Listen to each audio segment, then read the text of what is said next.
And so when I say Chinese, I want you to scream out the nation that's associated with this. For example, if I say Chinese, you're going to say what? China. All right, let's say it with authority. When I say Chinese, you say what? China. All right, that's just a test right there. So here we go.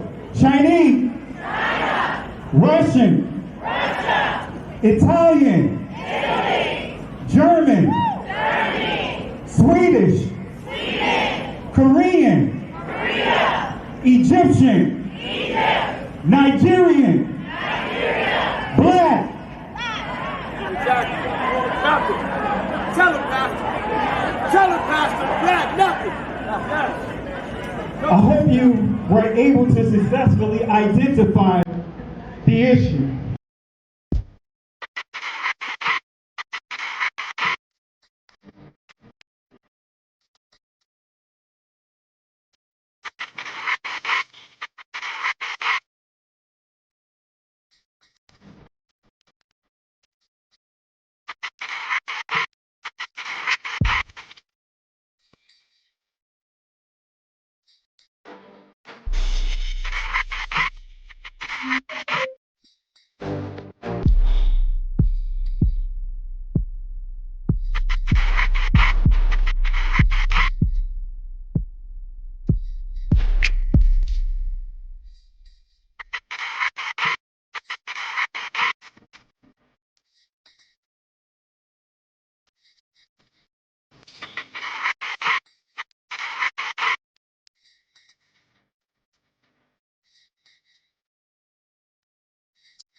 Tell you in history about Israel and Egypt and Africa, and they act like them is in whole different places.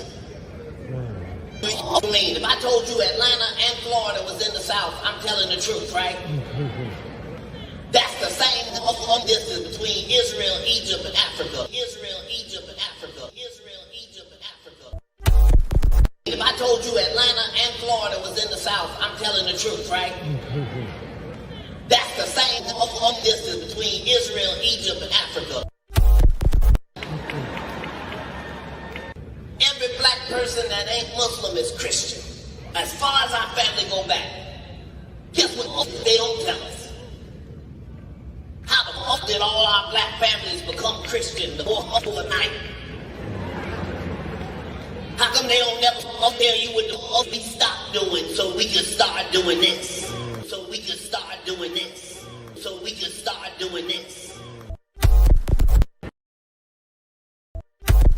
That's why you called Israel. Is it real? No, it's not. How did we leave there black and come back white? How did we leave there black and come back white? How did we leave there black and come back white? How did we leave there black and come back white? Can somebody answer that for me? Can somebody answer that for me? Can somebody answer that for me? Can somebody answer that for me? They say go see the African History Museum. Why do they start when the boats came? Why don't they start with the drums? When we was kings. No, they don't want it, but we are kings. But the 400 years doesn't have to deal with slavery. It has to deal with the Bible. It has to deal with us being disobedient to God. Us as 12 tribes of Judah, as a member of the Hebrew people, we are still inside of our genocide. 50% of all black deaths a year is abortion. The white man is enacting a story all over the world. We left our homes and flooded the world. We smothered culture. We smothered knowledge. We erased history and rewrote it our way. Myself, my grandfather is 100% Ashkenazi Jewish. Claiming to be Jewish, Ashkenazi Jewish is just a conspiracy. white men claiming to be of tribes of Israel when I'm Germanic. You know, I have no ties to Israel, no ties to Judaism. You know, except loosely written history that's been whitewashed over for centuries, and you know, from the Renaissance. Oh yeah, right. You wipe everything clean. It's funny how exactly the Renaissance is this rebirth, but it's white rebirth. I think at the same exact time the Renaissance is happening, Columbus is sailing to America and committing genocide. I'm so glad you're here because you can bring great clarity. Can you tell us a little bit about the Sephardic Jews and how they were scattered because they went west? I sure can. Because the reason why I want to is because a lot of them, and a lot of people don't know this, are in the Caribbean. They are. In the islands. And you're one of them. I know that. I'm one of them. I know that. Because, you know, a lot of folk don't know that those roots are there. One of the first batches of slaves that came to Jamaica, they were the Sephardic Jews. It's documented. And they're all over the Caribbean, South America, Central America, and even the South Central United States. Wow. And DNA testing is a factor in all this now. Genesis chapter 11 verse 10 explains the genealogy of Shem. Shem was a black man in Africa. If you repeat this fact, they can't laugh at you. If you repeat this fact, they can't laugh at you. If you repeat this fact, they can't laugh at you. I want to say peace and blessings to everyone. I know that some of you guys may get a little sticker shock. I don't have my regular lights on here. I got my, my office light on inside my office. So normally I have my special lights on them, just for viewability. Presentation makes the video look a lot clearer. But I know I said I was not going to do another live until next weekend. But I was just sitting here meditating and just really thinking about the agenda. The agenda. You guys know the name of the video. Matter of fact, let me go ahead and put it up here. It's Crafty Counsel, Blatant Liars 3. And let me go ahead and put that inside the banner. And I'm going to tell you why I am doing this last minute playbook. Let me see here. Crafty Counsel. And we'll put here Blatant Liars 3.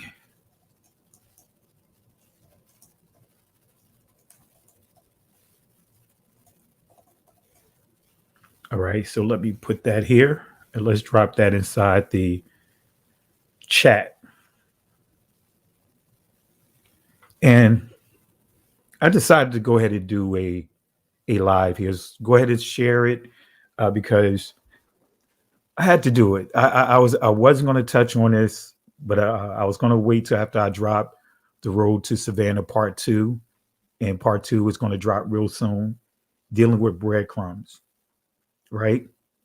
Now, for some of you guys that are watching for the first time, and some of you guys that may not know me, I help introduce the First African Baptist Church to our community.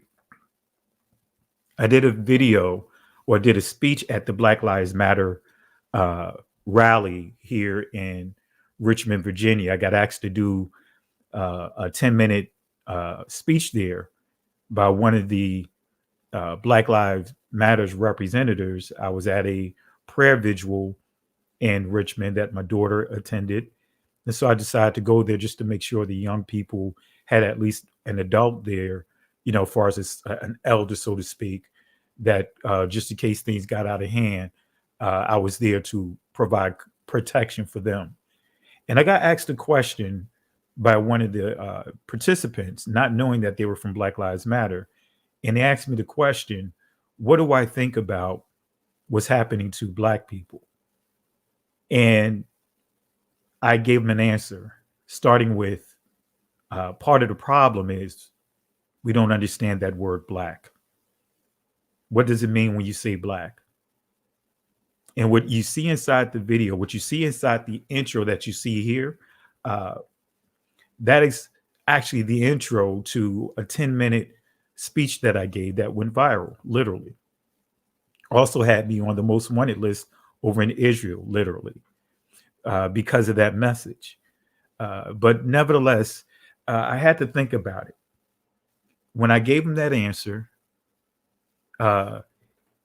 he said, I need you to share that. He said, we were at a 100, it was like 1,500 men march or whatever, 1,500 men, Black Lives Matter march, right? He said, I want you to share that, what you just shared with me, share it there, right? So make a long story short, didn't know that it was going to exceed those numbers. It was actually over 5,000 people there. I was trying to get other pastors to come out and support. None of them came out to support. Threw me up under the bus, right? That was one of the reasons that helped solidify my position of walking away from Christianity and realize that most of these leaders don't want to know the truth. They want to keep their face in the sand. And so I'm going to play that clip again, just so you guys can really see the impact, because that's always been a pet peeve of mine when we start dealing with the color black and how we've been institutionalized to take that color black and fight for it as if it's telling us who we are, that as if that color black is an ethnicity, right? But again, I got asked to give that message, and in that message, I kind of put the theme of breadcrumbs there. And so I used the icebreaker that really had everyone in a frenzy, right? After I did that 10-minute message, I had Caucasians coming up to me, apologizing, repenting, stating that they had no clue just how bad the problem is when it comes to our community. Also, before I play the clip, right, I also had, remember when I was meeting with some of the local pastors here, right? And I remember, it's probably about 30 pastors, 30 to 40 pastors, both melanated and non-melanated, right? And I remember the pastors asked the question, right? Why is so many blacks walking away from Christianity, walking away from the church, right? And I never forget, in this meeting, I decided to give an answer, right? And I said it's because it's an identity issue, an issue that the church has failed, right? The church leaders, the black leaders have failed to teach, right, our people identity. Everyone knows who they are, but our people. In that meeting, right, a Caucasian pastor, not going to mention his name, he decided to speak up. He said, you know what? And he was trying to be sarcastic. He said, I am from South Africa. I was born and raised in South Africa. And I am a citizen of the United States. He says that means that legally I am an Afro-American. And I looked at him. I said, your comments just proved my point. He said, what do you mean?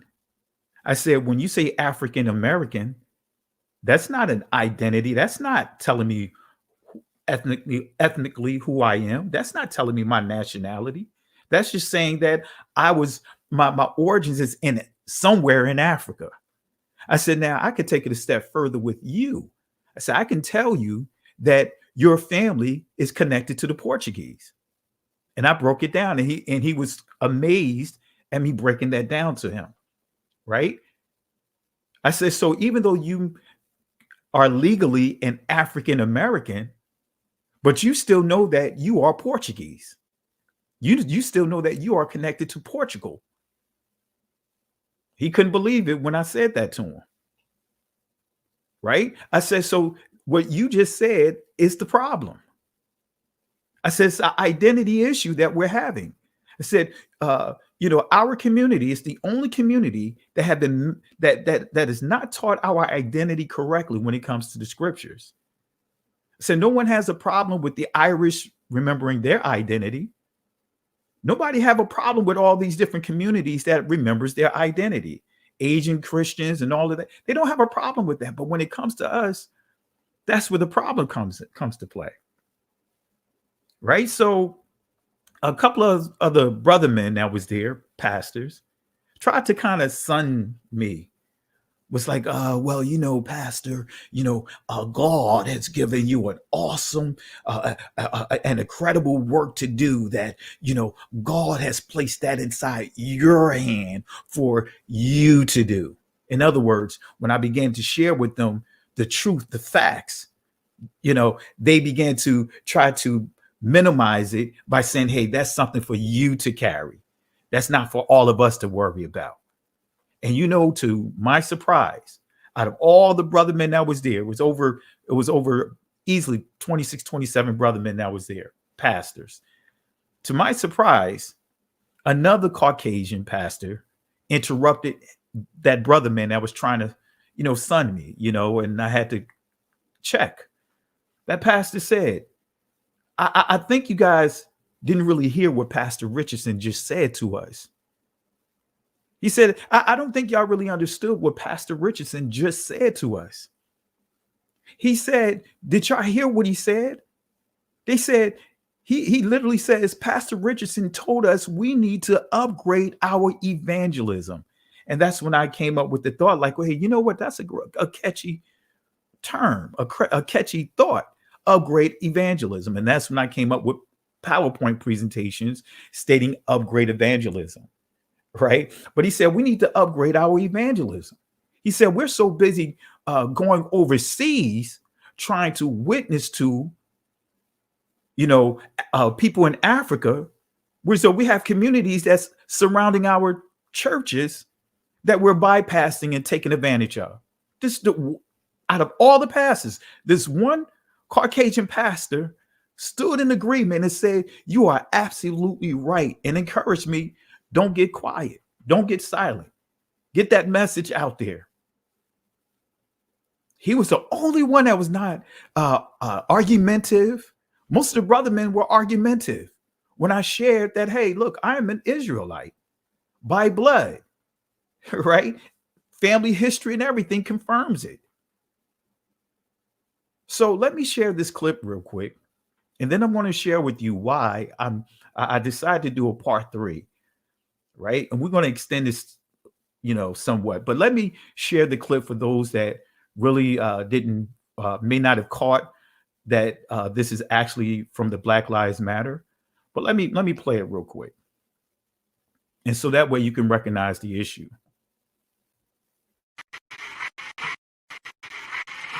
And so when I say Chinese, I want you to scream out the nation that's associated with this. For example, if I say Chinese, you're going to say what? China. All right, let's say it with authority. When I say Chinese, you say what? China. All right, that's just a test right there. So here we go. Chinese. China. Russian. Russia. Italian. Italy. German. Germany. Swedish. Sweden. Korean. Korea. Egyptian. Egypt. Nigerian. Nigeria. Black. Exactly. Nothing. Tell him, Pastor. Tell him, Pastor. Black, nothing. I hope you were able to successfully identify the issue. And so, family, I've had friends that are elders and prophets that's Caucasian. When they found out that I was going to do the speech at the Black Lives Matter, they began to throw my name up under the bus. They began to call me names to other pastors, pastor friends, pastors that I've helped build their ministries. And some pastors I've helped keep their ministries from shutting down. Even some brother men that was real cool with me, pastors, jumped in the thread and began to insult me. It's still on my Facebook timeline. If you go back almost 5 years ago when that took place, right? You'll look in the timeline. You'll see when you go all the way back to the original clip there of Black Lives Matter, right? That message that I gave. If you look prior to it, a couple of weeks prior, look there and you will see some of the pastors' comments towards me. Some of the pastors made some ugly comments towards me. When I say that they were ugly, I mean pastors that knew my reputation. See, I don't have to tell you about my reputation here. My reputation speaks for itself, right? That's how well known in terms of the integrity that I have here. Some of the ministers that tell you, even going out to do outreach, a little more than a year ago when we was doing an outreach, going to pick up food so that way we can get distributed to our brothers and sisters that were struggling, right? Some people came up to me, some leaders came up to me in front of them, remembering that, hey, man, I remember when we was in Kojic together, start sharing with the ministers like, man, Pastor Kelly is thorough. This is a great leader to be up under, a man of integrity, and so forth, right?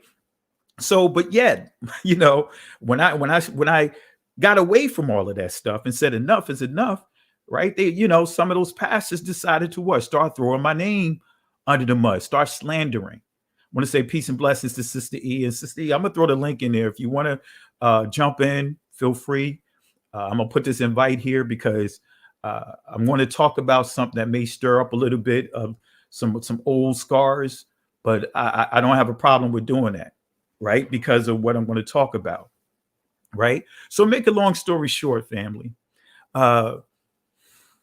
Fast forward, in that Black Lives Matter message, if you listen to it in its entirety, I began to deal with, I talked about the church, right? I talked about the church down in Savannah, gave a breadcrumb about Hebrew writings being on the pew, right? And so what began to happen, right, out of the clear blue, right, someone from the apologist community, they decided, I didn't even know that they were making videos about me, until it was brought to my attention, trying to question, what my position is on Hebrew, trying to mock me, even use pictures of my uncle to try to push their agendas, came up with all kinds of things, trying to hate on me because, yes, I say shalom. I use ancient Hebrew, and they began to try to connect me to the camps. And, he believes in Lashawan Quadaj, which I never used that phrase before, right? Did all kinds of things to try to slander, right? Trying to come up with this notion that there was Arabic on the pews. But initially, their position was trying to say that there's no legible, no intelligent writing on the pews, that they got to the point was calling it scribble scrabble, right?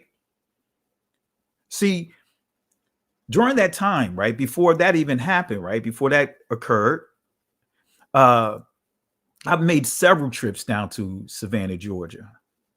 Got the proof. I did all kinds of research because I wanted to confirm what was on the pews. I was told that they confirmed that it was Hebrew on the pews. When I say they, far as the church itself confirmed that it was Hebrew on the pews, I wanted to confirm it myself. I wanted to see for myself because my grandmother always told me to get down there, but I would never get down there, right? And I remember my cousin, Pastor Jerry Carr, right? He decided to stop by there after coming up on vacation. This was years ago.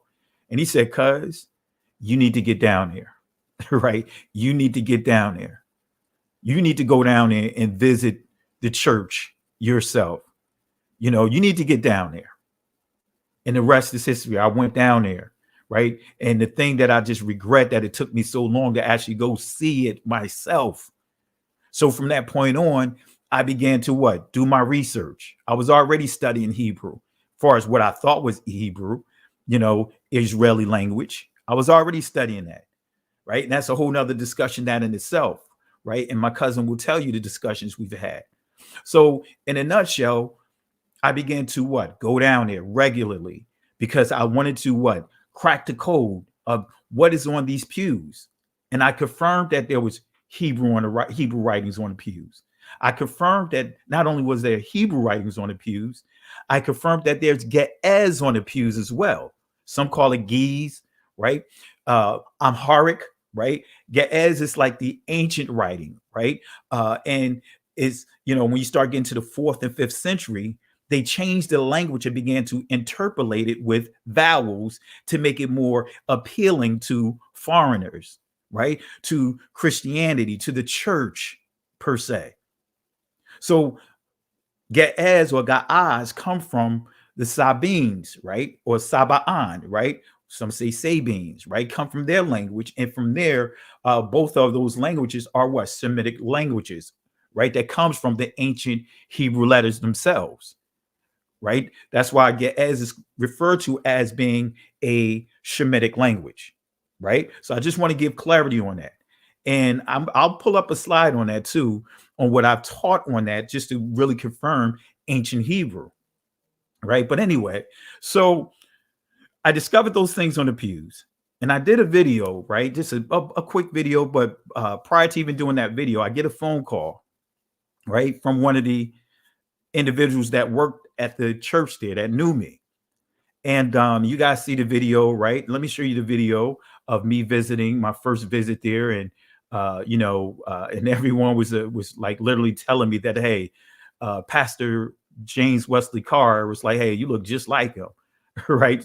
And my cousin, believe it or not, Pastor Jerry Carr looks just like him as well. But let me pull up that clip so that way you guys can get up to speed with that, because we want to talk about a few things and we want to deal with some blatant lies, right, of this crafty counsel. Okay, let's go ahead here. Let me show this clip here. This gentleman right here. Huh? What happened? No, this gentleman right here with the camera in his hand. Wave your hand. Pastor James Wesley Carr. Yeah, James Wesley Carr. No. What's your name? Oh, Kelly Richardson. Kelly Richardson. Pastor Kelly Richardson. He is a great grand nephew? Yeah. Nephew of one of our first pastors. Wow. Yeah, as a matter of fact, that's his uncle right here in the corner of the actual stained glass window here to your left. He got the eyes. He looked just like him. Got the same eyes anyway. Come on, guys. Come on. That's funny. That's stand up there looking like. All right, so that's a clip, right? And see, what many don't know, right? The story behind that is, right, this is our first time there. I had my camera inside my hand, and he didn't know that I was recording, because I was like, look, I want to record this. So I had the camera down at my side, doing some, some secret reporting, so to speak. And I pretended that the camera was off, right? And just holding the camera down, and that's why you see it down at the low, being held low. But you could hear the audio there, and you could hear how the people were amazed. And that initially, I thought he was asking, what's my uncle's name, when actually he was asking me for my name. And when I told him where I am and told him my uncle, and then that's when they began to do the comparison of the visual, right? Saying that, hey, wait a minute, he looked just like him, beard, the sleepy eyes, everything. Got other images of him as well, and these eyes, right? This is part of our family tradition here, right? Or should I say attributes, right? The eyes. But anyway, and of course the dimples, right? You guys probably can't see it in the dark, but I do have dimples, right? Right. But anyway, but make a long story short, I made several trips down there, and just doing some research on there, and I discovered, and was able to show them for us the letters, and also show them that, hey, wait a minute, I see Ge'ez on the pews as well. And I said, all right, let me show you. And I began to do some comparisons, right? So in a nutshell, from that point on, come on, I hope my connection is not acting up here. All right, guys, if you could still hear me, type 1. If you could still hear me, type 1. All right. But anyway, so I get a phone call because I was going down there so much doing my research that I began to get, I really established a rapport with the people down there. Right. And, you would think that I was on tour, that I could do the tour myself. That's how many times I've been down there. And so I get a phone call from one of the tour guides. I'm not going to mention the name. I'm not going to mention who this person is that worked there. See, let me give clarity on the tour guides, right? There's two different tours you can have at that time in the church. You know, someone that's directly from a member of the church that were doing the tours. And then you also had tour groups, right, that have their own businesses. And then they will do tours of bringing people there, you know, who's going through their business, their company, right, their tour business, right? So so you could get two different guides, right? The best tour guide is always someone that's from the ministry, because then they have more history about the church. But if you go with one of these tour guides, they're just going to echo whatever they see on the website and whatever things that some of the information I would share with them, but they really don't have the in-depth information on the history of that church. But anyway, so I get a phone call stating that, hey, you know, have you seen the website? They told me that, hey, the website was changed and they put Arabic on there. And I'm like, wait a minute, what? Like, what in the world? You know what I mean? And so they said, you need to come down here and just really talk about it and talk to them about what, you know, about the website, you know, why the changes. So not getting into the backdrop, not getting into the behind the scenes stuff, because I like to keep things that's family business internally. I'm not putting it out there. I'm not getting into all the politics, but make a long story short, when I went down there, the director at that time, he said to me, the assistant director, he assured me, it said, you know what, hey, look, it's going to be changed. It should say Aramaic, ancient Hebrew and Aramaic, not Arabic, right? And if you notice, they always kept the video the same that says cursive Hebrew that was on that page, but they didn't, you know, they had Arabic down at the bottom because they had revamped their website. And I can bring up the presentation of the original website. Matter of fact, let me pull up the original presentation and I'll show you exactly what it is. And this is a presentation that I taught for years called Identity Theft. I taught the same message for 3 years. And let me pull that up here just so that way you guys can see the original site prior to them making the change. Let me pull it up here.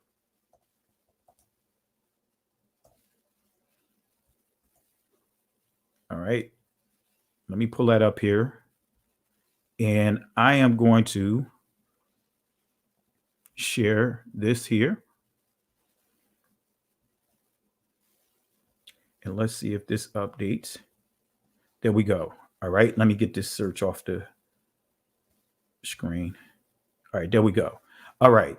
Now, let me get to the actual portion of that video. And we're going to touch on a few things.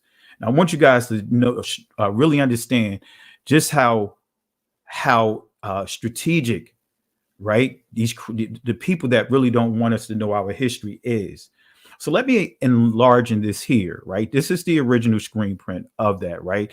And see, me being a geek, you know, I keep screen prints of everything, right? And the original website, right, which was changed about 4 years ago, and then they changed it back to update the information.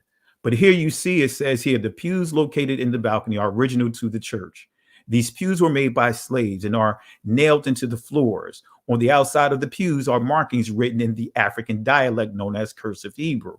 And that's what you see on this here. This is the original page, right? And actually, this is what you see down here, even though I got it kind of darkened here, but it gives you information. It mentions my uncle name here. You see, as you can see here, Reverend E.K. Love and family.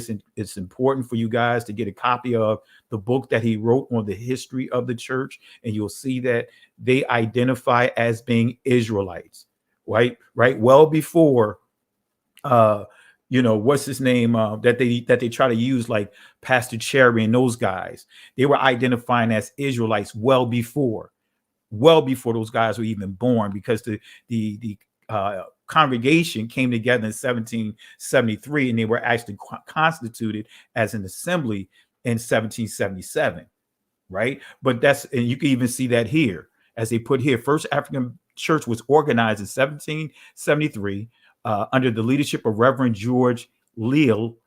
In May 1775, he was ordained as the pastor, in December 1777, the church was officially constituted as a body of organized believers, and they played a major role in the Underground Railroad, right?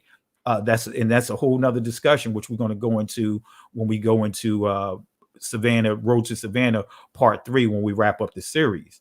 So here you see here that another thing I want to highlight, it says here they highlighted the ceiling. For the ceiling of the church is in the design of a 9-patch quilt, which represented the church, that the church was a safe house for slaves. 9-patch quilts also served as a map and guide, informing people where to go next or what to look out for during their travel, right? So that is from the church original website before they changed. Let me bring Sister E on here real quick because I see her in the back. Hey, how's it going, Sister E? What's up? What's up? Hey, I got some stuff I want to share here. You see the name of the video, Crafty Counsel, Blatant Liars. Yeah. A little bit to the people, especially a certain video that came up a little more than a year ago, about December of what was that? December of 2019, right? Or was it 20? Which video? Hold on. I spoke to the video that confirmed what I was talking about when I confirmed that there was Ge'ez, Ethiopian writing on there, as well as Hebrew writing on there. And so that crafty council came together and tried to use a video. Remember, Garfield said his friend did a video, and and he tried to use that video to debunk Hebrew being on the pews, not knowing that I said that there was Hebrew on the pews. Yeah. There was also Ge'ez on the pews. He not knowing the history of that. And the little bit that he shared of that video, the clip, actually confirmed what I said from the beginning, right? And you heard me up front when you and I did that video, because what people don't know, the full story, especially with how everything transpired, right? And Sister E has been kind of like my eyes, on what's going on in the community, because she'll tell you a lot of stuff she would bring to me. And I'm like, I'm so much of a geek, sometimes I could be like a hermit, so to speak, that I'm not familiar with what's going on like many of you guys think I am, in terms of a lot of the conversations in the narrative. I was dealing with Bishop Mason and those guys, right? So I wasn't really involved in some of the the back and forth and all those different things. So Sister E can tell you that right off the bat. And so she brought it to my attention that they made videos about me that I had no clue was out there. And mind you, this is even before then, me and Sister E had to call out some people on my YouTube, my Facebook channel, because I was primarily a Facebook person. And they were hiding under screen names. And remember, they called us names. They disrespected you. And I was like, all right, well, you know what? Let me do a live. And I called all of them out. And guess what? None of them wanted to come on my live. Right. So let's just see if you could just share with them, just so as I navigate and show that actual video that they didn't want to tell us existed, that didn't even know existed. But can you just give them the backdrop just on that portion? Because many don't realize that you were actually facilitating us to have a discussion until, and not even trying to mention his name so he can try to feel good about himself. I'm not going to mention his name, but you were setting up the discussion between he and I agreed to doing it. Right. The video that they see that I told you to take down because I had on my T-shirt, I was upset. And I knew that they was going to run with it. But anyway, you set that up and I had agreed. And then they backed out and gave you the runaround. Yeah, that was that's when I first came out with my channel. That was like in December. No, I've had my channel since like May, but it was like, and I'm going back and I'm looking at dates. It was right before this the virus came out. So I want to say it was December 2019. Because right after that is when I started really doing stuff on my channel. So it was around December, November, because I remember how that all played out. So my biggest beef with them wasn't necessarily, and I'm not going to say their name because they don't deserve that, But my biggest problem with them when I initially approached the situation was not necessarily of them having a view, but more so of how to handle it. And I knew who was behind it, who was behind the original, hit piece about the church. And I was on Berea's channel when somebody had sent me the video, and I looked at it and I was like, wait. So as soon as I got off Berea's channel, it was like a Sunday, because I think it was Sunday seminary. I called you, and then me and you did a live. And my biggest problem was they should have reached out to you first and had the conversation with you. And that was the biggest thing, because I talked to both of them, one and two. Right. And it was an ugly, it started out where we were going to, have a conversation. And one of the people, and I'm not going to say his name, was trying to lure us on his channel. And I knew that going on his channel was not going to be beneficial for either parties. It was going to be more so beneficial for him. So I was like, no, come on my channel. It was either I asked him to come on my channel first. I can't quite remember. But I wasn't going to bash him. I was going to allow people to talk on the channel. So at the end of the conversation, of the phone conversation I had with this person, I kept saying, we can bring it on the channel. And then they changed it and said, no, let's have a phone conversation. I said, a phone conversation? Why not have this conversation on the channel? And they was like, no, I don't want to come on your channel. And I was like, I definitely don't want to come on your channel. So it ended with me. And now the initial person I was really had a problem with, I hadn't quite talked to him yet, but the instigator, and his name starts with an F, and I'm gonna leave it with that. Me and him was going back and forth on the phone. Well, we finally got the other person on the phone who initially did the video, and he was good with coming on my channel. So I sent him a message and I said, hey, when do you want to come on the channel? He didn't. He did not respond to my message. He didn't respond to my message over Messenger. And that's how everything just blew up. And it went downhill from there. It went to the point that ultimately I ended up leaving Berea's channel. But both parties were not really willing to have the conversation. They were, I think one wanted to, but because of the other person, which name starts with an F, he was being kind of like in the middle of it, being the instigator that he is. We didn't have it. And that's when everything turned left. And that was my biggest problem, because I said, if we would have sat down and everybody said, hey, this is what I think I see on the pews, it would have been a better conversation. But because somebody who is known as being an instigator created the firestorm, by the time nobody wanted to talk. And one other thing, Sissy, to add, remember the one that did the video, because you didn't know until I did my research. We found out it wasn't just one video, that this person did like 4 or 5 videos. Yes. Right. And remember too, he said that instead of having a conversation, he just wanted us to go back and forth on the Facebook group that you created. He didn't want to have a verbal conversation. He just wanted us to make Facebook posts within your group. And that's when I said, hey, you know what? He's part of it as well. He's not innocent in this. When I saw the number of videos, you remember they were getting ready to drop another video. And that's when it was like, that's when I ended up blocking him and blocking all of them. And that's when, like you said, things really shifted from there. It did. And my problem was, it wasn't individuals having conversations about what the things that they disagreed about. Because if anybody knows me, I'm like, okay, people are going to disagree. I deal with different personalities in our community all the time. My point always is how you handle it.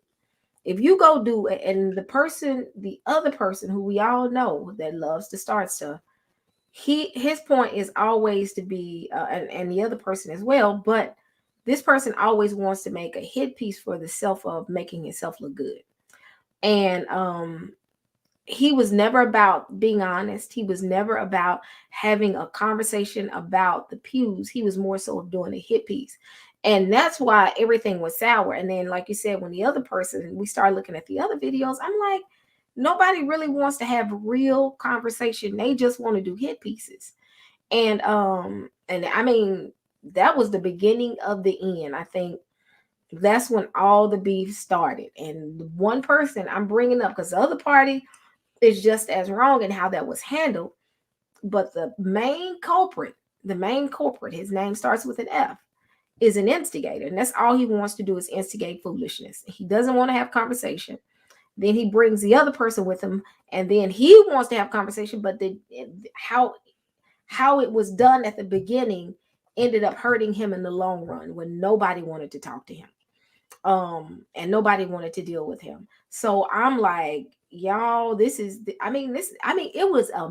was horrible at the beginning. It was horrible at the beginning, and it ended with me. Like I said, that was the time that I left Berean, and I left on a bad note, and everything went left. So this pew conversation has been, I think, years now. We're what, 20 years, yeah, 2 or 3 years, yeah.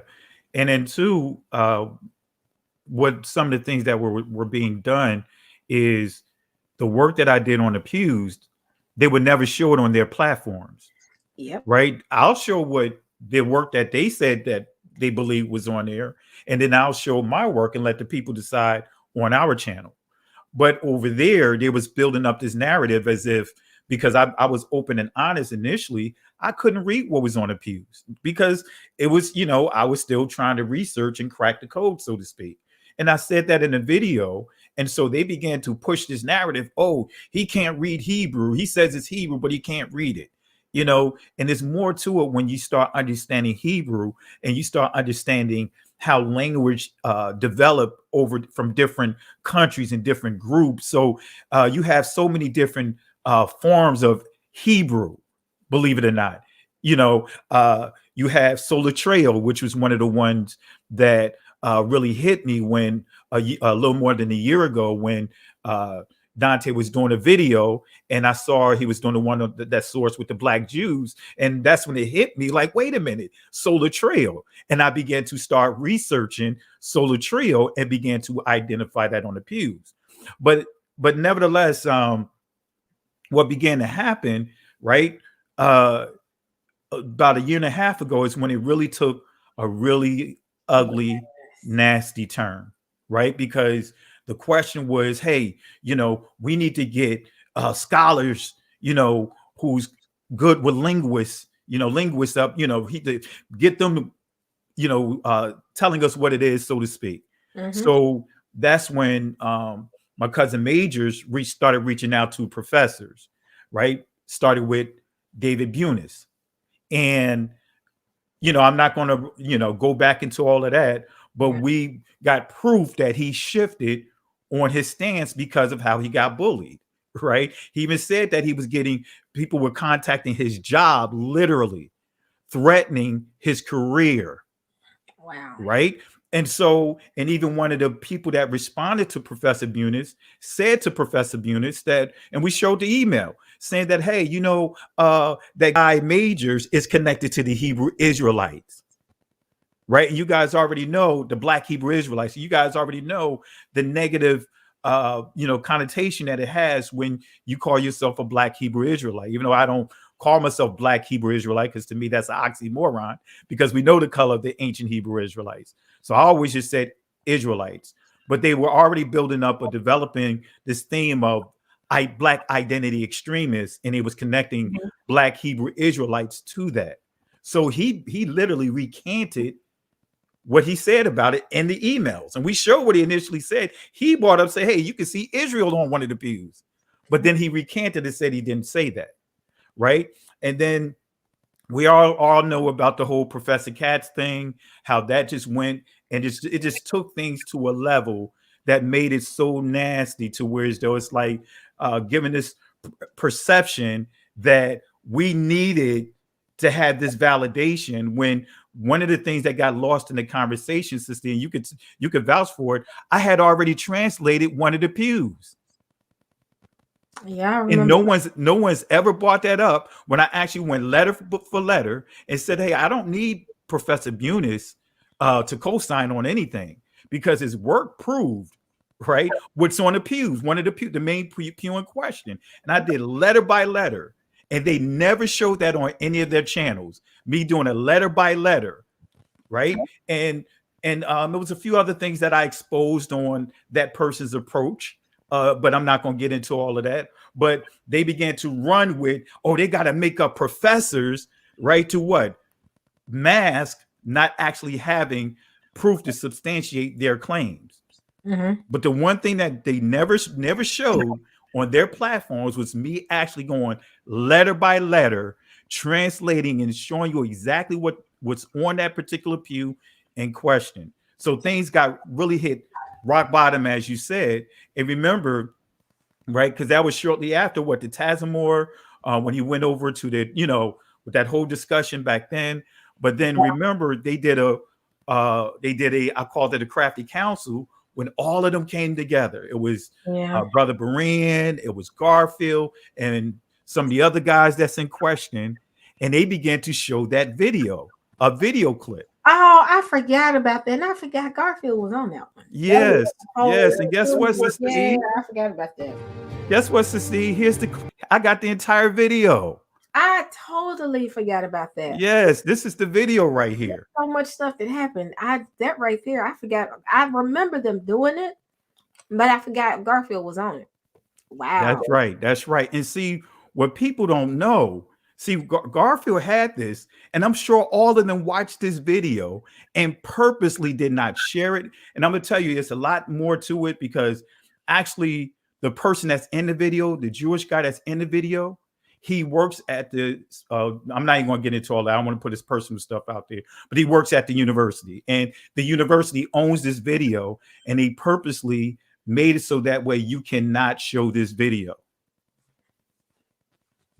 You cannot show this video. Wow. Right? You have to keep silent. If I show this entire video, they may try to put some strikes against me and everything. Oh, wow. Right? This is the video that has Ephraim Isaac on it. Right? This is I want to say peace and blessings to Brother Eric, who's joining us as well. What's up, Eric? So family, in that video, right? Because I tried my hardest to get a copy of this video right here, right? I was trying my hardest to get a copy of it. Well, one thing I love about the Most High, and I always said to my cousin Majors, and matter of fact, cuz you can jump on here too, that the Most High, and it's just you heard me say this from day one. Remember when you guys called me up and said, hey, did you hear about what they did about accusing Majors of and all of that other stuff? And we talked, it was like probably 1, 2 o'clock in the morning, right? Mm-hmm. But one thing I said even back then, that the Most High is never going to allow us to fall on our face, especially when we're doing things with integrity and following him, right?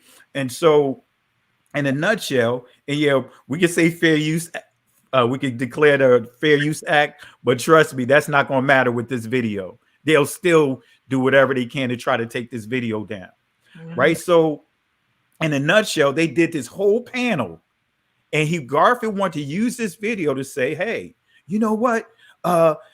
See, this professor debunks that there's Hebrew on the pews, and come to find out, one of the rabbi that was there said he saw Hebrew on the pews, but Professor Ephraim Isaac said he saw what? Amharic on the pews. He saw Ge'ez on the pews, and he began to recite some of the letters, right? And I may show just a little bit of that, but I just want you guys to understand just how crafty this council is. It's bigger than these guys that we were at that moment we're going back and forth with, right? It's bigger. Why? Because this rewrites the history of the Black church as how it's been taught to us. It rewrites a lot of things. And so it's so much inside this video that I'm going to show just a couple of clips, but I'm not going to show enough to where as though they can, it could get us in trouble as well. So, but also, it's bigger than what we can imagine. PBS jumped in there because they jumped in with this Arabic narrative, and completely, if you only understood the inside scoop, which I have the inside scoop about how all of that transpired, and Bishop Brown actually posted a discussion that PBS had, how they got kicked out of the church because of the foolishness that they were trying to say about the Arabic. And also, last point I'll make, and I'll turn it over to you, sister, and also Brother Eric, let you elaborate on your visit there. You know, what people don't understand is the Church of Savannah has mostly senior citizens there, right? So they're not technically savvy. They don't go to the internet. So most of them had no clue about the website being changed, right? I'm not going to go into the internal stuff about that, but they had no clue that the website was changed, right? So it was a lot of turmoil. They kicked PBS out of there. PBS so-called scholar that was on inside the documentary, he couldn't tell you what was on the pews, right? He just said it's an Arabic type of writing. He said, in other words, an educated way of saying it looks like Arabic, but Right. he couldn't tell you that it was Arabic. He couldn't read anything on it because guess what? He was at Arabic studying to get his PhD in Arabic and couldn't tell you what it said, right? So, and that took a lot of steam out of those that was pushing that Arabic narrative, right? So the initial argument was that there's no intelligent writing on the pews, but if it is, it's Arabic, right? If it's not, then it's just scribble scrabble. All right, but go ahead, Sister E, you could give more information on that. Then Brother Eric, Elder Eric, we'll go ahead and let you elaborate on it too as well. Unmute yourself, Sister E. I'm sorry. I think you explained it well with everything that transpired into the place where we are now. It was just everybody. It was a rush for it to be Arabic, rather than looking deeper than just Arabic. Like you said, it was Gaiz, and I think I'm saying it right. You looked up and it was cursive Hebrew, back on it again, and Aramaic. But I think it was more of, I would want it to be Arabic more so than cursive Hebrew. And that's what I saw from it. It was never genuine to say, let's look at it. It was more of, it was a race for it to be Arabic more so than Hebrew. Because if it is Hebrew, it cancels the narrative of us just being African Americans. It's a little bit deeper into who we are. But with that being said, that right there is what I saw. I was like, why is everybody fighting for it to be Arabic when for years the church said cursive Hebrew, and but that's what I saw. Absolutely. Elder Eric, did you want to share your experience and some of the things that you witnessed firsthand? Yeah, absolutely. It was an awesome trip we had this past weekend. We went down there, and I went down there for the first time and got to actually see the church and, walk inside of the church and just to see all the different the pictures and things, and even the writings up under the pictures where it talks about the one pastor that was there, and it says, it actually says a true man of Israel has fallen. Yeah, it actually says that on one of the pictures up under one of the pastors that was over that church, and just to get to see all the different things, all the different symbolisms, with the holes in the floor from where they hid the different slaves and things. It was so many things, man, and just the whole feeling of being in that church, man. It was just, man, it just brought so much excitement and so many different emotions. Just knowing that you're standing in that place and knowing that all that took place and all those original things are still in that building. It's amazing. So I would definitely encourage anybody who's interested in going down there. I would definitely go down there. But just like you said, Pastor, I would definitely, like you said, get someone to do the tour, like someone who's like the head pastor of the church, because he has all the information dealing with the history of the church and how that tied into like the Underground Railroad and everything. So yeah, he got into very, very much a whole lot of detail. And like I said, it wasn't just our people there that was there. It was other people there from other, nationalities. They was there and they shared in on the information and they was able to relate to it. And it was just, man, it was just an amazing trip, man. It was awesome. But I was so glad to, just to see when you was talking about, the difference between or the difference between like when people say that word black, because it is such a big difference, because it don't tell you who we are.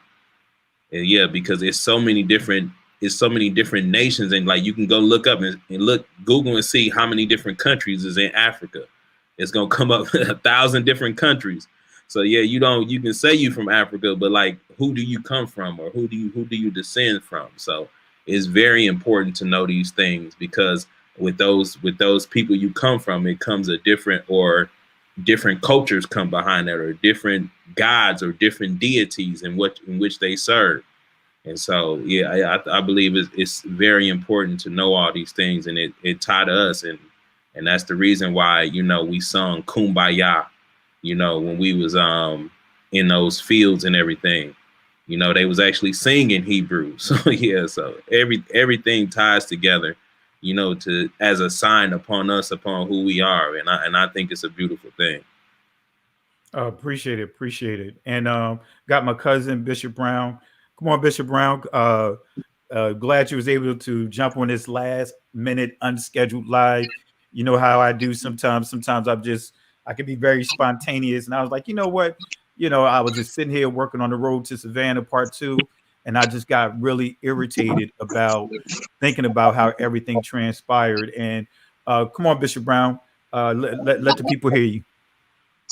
Yo, what's going on, everybody, man? I'm still just really just recovering from just an awesome weekend. Just boom, going down there and taking all the leaders there and the children and things like that. It had been a while since I've been there. When a couple years ago when we found out we was related, you were the first one took me down and said, hey, you need to come down here and really understand the history of our heritage, because I really didn't have a full understanding of it, of everything that was down there. But when you took me down there, and from that day on, I said, okay, this is very important that everybody need to know. And so once the time got scheduled and everything was good with the ministry and everything like that, I wanted to take the whole family down there and everybody that could go. And I think it was a surreal thing for all of them. And I think that's that's very important. And yeah, man, I mean, it kind of got ugly, or whatnot, and for whatever it was, man. But I just understood that I just had to trust and just keep faith in the Most High that everything would work itself out. And there were times, yeah, man, I was willing to. My wife would tell you I was willing to sit myself down for a couple months just to be able to respond the way I wanted to. And I was almost willing to do that. Just say, hey, look, Elder Eric and everybody, y'all just gonna have to take the ministry, but I'm gonna have to go ahead and say some things on my mind. And I knew that was going to be something that I really wanted to do, but I knew I couldn't do it just from the character perspective. But yeah, man, I mean, it's a beautiful thing. We knew about some of the things that was going on within the ministry, and some of the changes and how that deceptively worked. Not to get into too much. And then, with the whole video thing, that was just amazing, because that documentary, we were all, me and you were talking about that behind the scenes and scouring the internet and scouring everywhere, just really trying to get that documentary. And then, you hadn't said nothing. I wasn't going to say nothing, but since you put it out there now, it's just amazing how we got our hands on that, and really be able to see that in its fullness, and amongst other information that we don't have to disclose, and amongst other people and scholars and things like that, that has been verified per se, since they want to say making up scholars. But I think Sister E was talking about it earlier about, we all could have sat down and dialogue, and that could have been a situation where if there was a behind the scenes or a dialogue people truly wanted to, then whatever scholars we had, it didn't have to get to that point. We could have just sat down and said, hey, look, this is what I got. Here's the person contact information.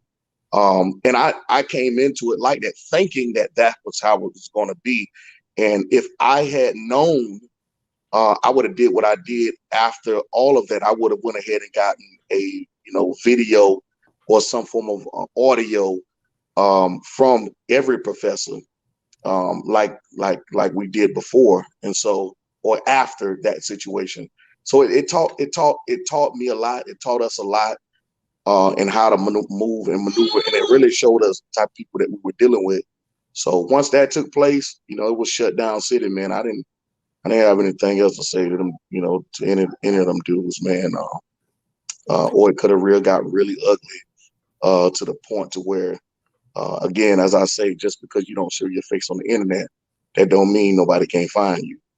But I'll leave it at that.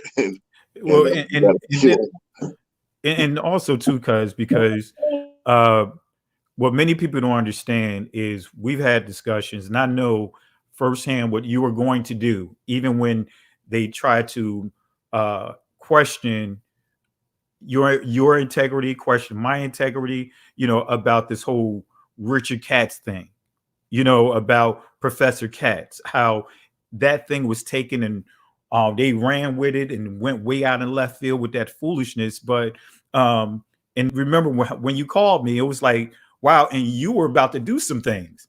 Right? Yeah, and remember what I said to you, because I didn't know what was going on. Remember, I was getting ready to drop a video just showing what I did on the pews, and I got the phone call about what went on because I wasn't really keeping up to speed with all of that. But then you were about to do some things, and I was like, wait a minute. I said, the man told you not to put his stuff out there. Yeah. The man told you you could jeopardize being a pastor over that. The clergy confidentiality agreement. But you were ready to do that. And one thing I knew is that even if you would have released that video, they would have said, well, the only reason why he did it is because we made him do it. Yeah. I mean, and the thing is that when, even with the whole thing with the first guy, I don't even like to say his name because he said he don't want to be involved. So I respect that. Even when I said that, he said he didn't want to be involved anymore, and he didn't want to have his name attached to anything. And so from that day forward, I respected his request. And someone said, oh, well, why don't you show all of the emails? Well, why do I need to show? Yes, I do have other emails and conversation between me and the first DB. I'll just say DB. Me and DB, I do have other emails in our conversation, but that was between me and him regarding him not wanting to be involved in that. So I don't have to release his information or release our conversation.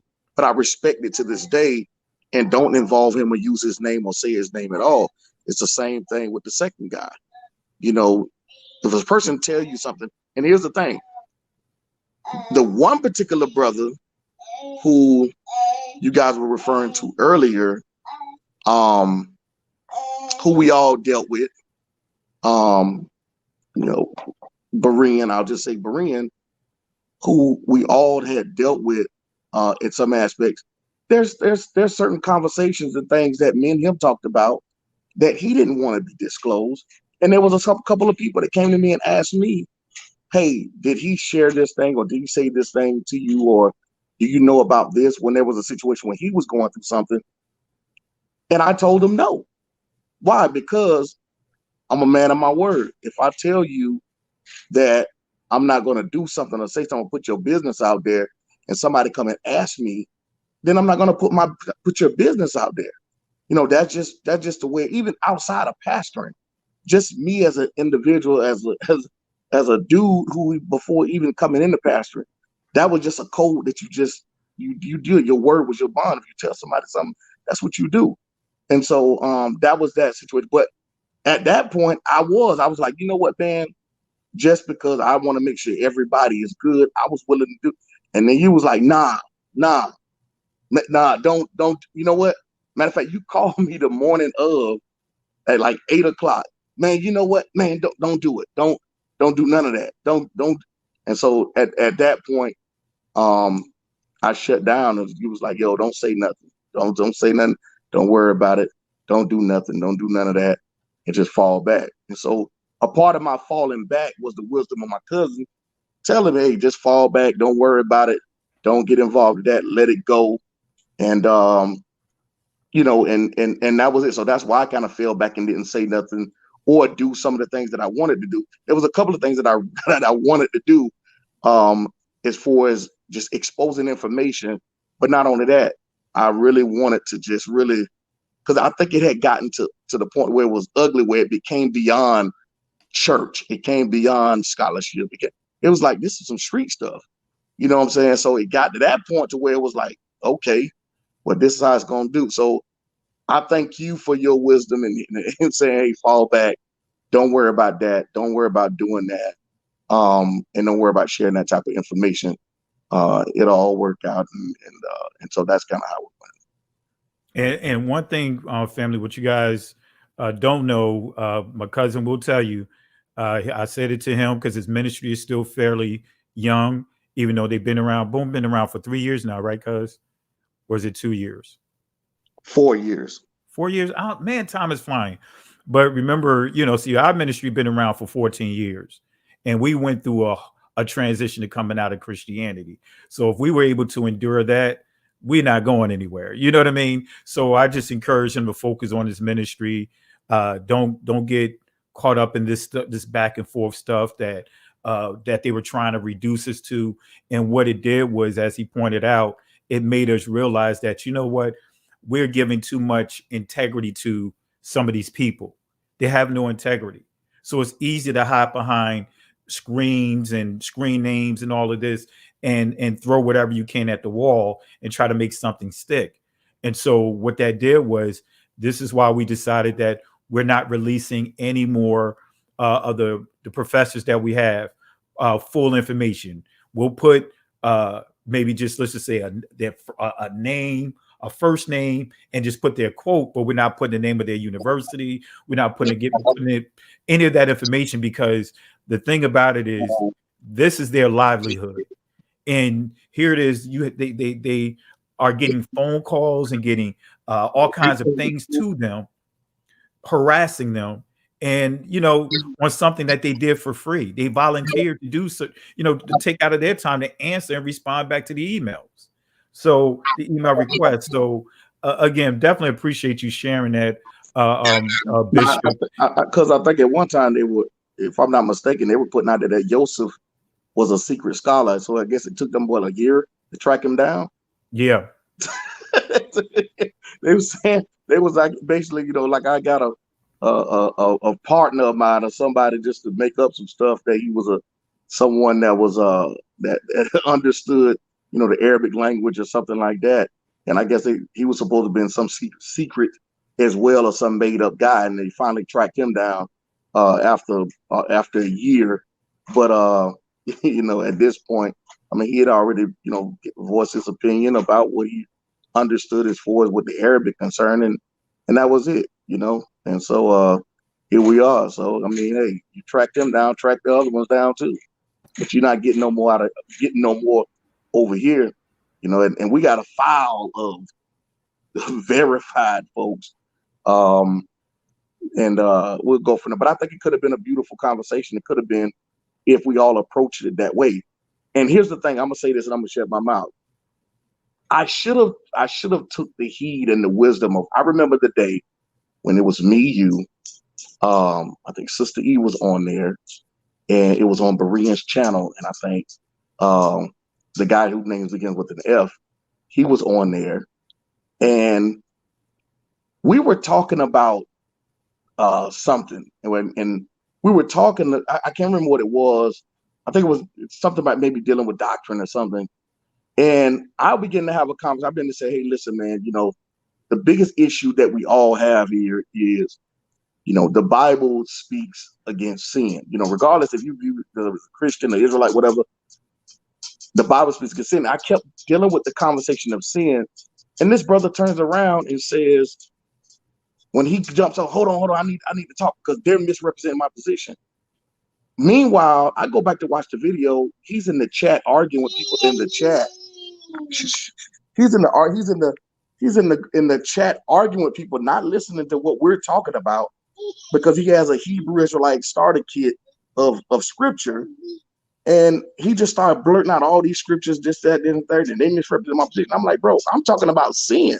So I literally put my hands in my face because I'm trying to keep my cool, because if I erupt or say or get out of some or show some form of emotion, they're gonna take that and run with like, oh, see that I told you they all radical, they all like, and I'm saying like, did this dude even hear what we was the discussion? The discussion is about sin. It has nothing to do with pushing in any type of quote unquote Israelite doctrine or anything. And you coming with 2,000 scriptures, and we only got 5 minutes to have a conversation. You know, so I should have known right then. I should have approached it that as this is not going to be an honest situation. It's not going to be a situation where we have a discussion or we can sit down and we can give scholars information and people can have honest dialogue and talk to behind the scenes, and then maybe come to the later date with a final conclusion of all the information that we had. That's what I thought would take place, but I should have took heed to that from that day, knowing that it wasn't going to go that route. And nobody had the intentions of going that route, because before this conversation even came up on Berean, we were already labeled as Christian Israelites. They're worse than the camps. Way before this whole panel discussion came up on Berean's channel. So I should have known then, and maybe we could have had a conversation like, because I don't think this may be the right, it's going to work out too well. Maybe we should fall back from the beginning, because it's never going to work out in an honest situation. I think we were all fooled at first though, cuz and shalom to everybody. Because yeah, I mean, we didn't realize, to your point, Bishop, you know, we didn't realize until later on that we weren't dealing with you know, with the upright people, just to say it that way. Right. I mean, all the underhanded stuff that you brought out, all the underhanded stuff that you know, just came out of left field, you know, chase, like you said, chasing people down. And it's funny because when you hear them try to bring up, you know, these these past events, they leave that part out. Like they leave the part out where they were calling these professors. They leave the part out where they were kind of threatening. I say it like this. I say that they were literally threatening their families, right?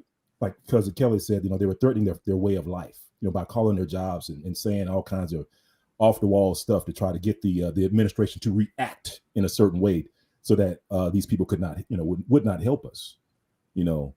And you know, I knew then. That's when I knew personally. I was like, man, to be, you know, completely 100. I was like, man, we dealing with the low character people.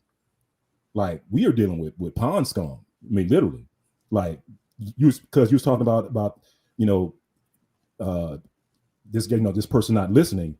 To me, you know, what I realized is like, man, these guys aren't listening.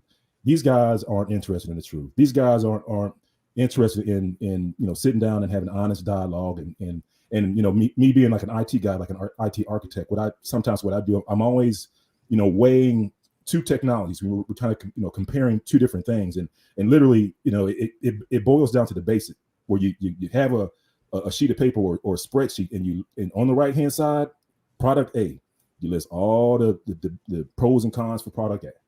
And then on the left side, product B, and you list all the pros and cons for product B. And then you know, and then once you collect all that data, then you do a comparison, right? You just kind of go down the list and figure out which one's the better product for you. And that's my approach, especially when it comes to this truth, right? And that was my expectation, you know, when we started this dialogue, that hey, you know, we'll sit down, we'll go through all the 200, 300 references that we have, and we'll go through the 5 that they have, and we'll see which one is still standing at the end of the day. But we know which, you know, they didn't choose that route, right? They didn't choose to, because in my opinion, you know, they knew that the information that we was bringing out was far superior to anything that they brought out, right? Far superior, right? You know, anyone that's semi-neutral can see that. And even you talked about Professor Yosef, and I'll shut up after this. But Professor Yosef, to me, a couple of things just came to light for me. You know, were like light bulb situations for me. And one was, you know, when Professor Yosef brought out the truth, what he taught me was that you didn't have to have a PhD to realize that wasn't Arabic. You just needed ABC 1, 2, 3, Arabic 101 to understand that it wasn't Arabic, because he just broke it down like them letters aren't connected. You know what I'm saying? Like, and you don't need a PhD for that, fam. You don't. But yet, even after that, they still went in tracked him down, put his information out there, and you know, a person that would do that, to me, it tells me that he's done it before. You know what I'm saying? Like, if you're gonna go out and you're gonna take Professor Yosef's information and you're gonna put it out there and try to attack him on the World Wide Web, that to me tells me that you've done that before. And you might have been the one that called them other professors, in my opinion. So I'm just gonna say that, and I'll mute up. Well, let's not talk about another. You know, now that you think about it, you start picking up all these red flags, right? Let's not talk about the red flag of this whole thing about the DNA test when that came out.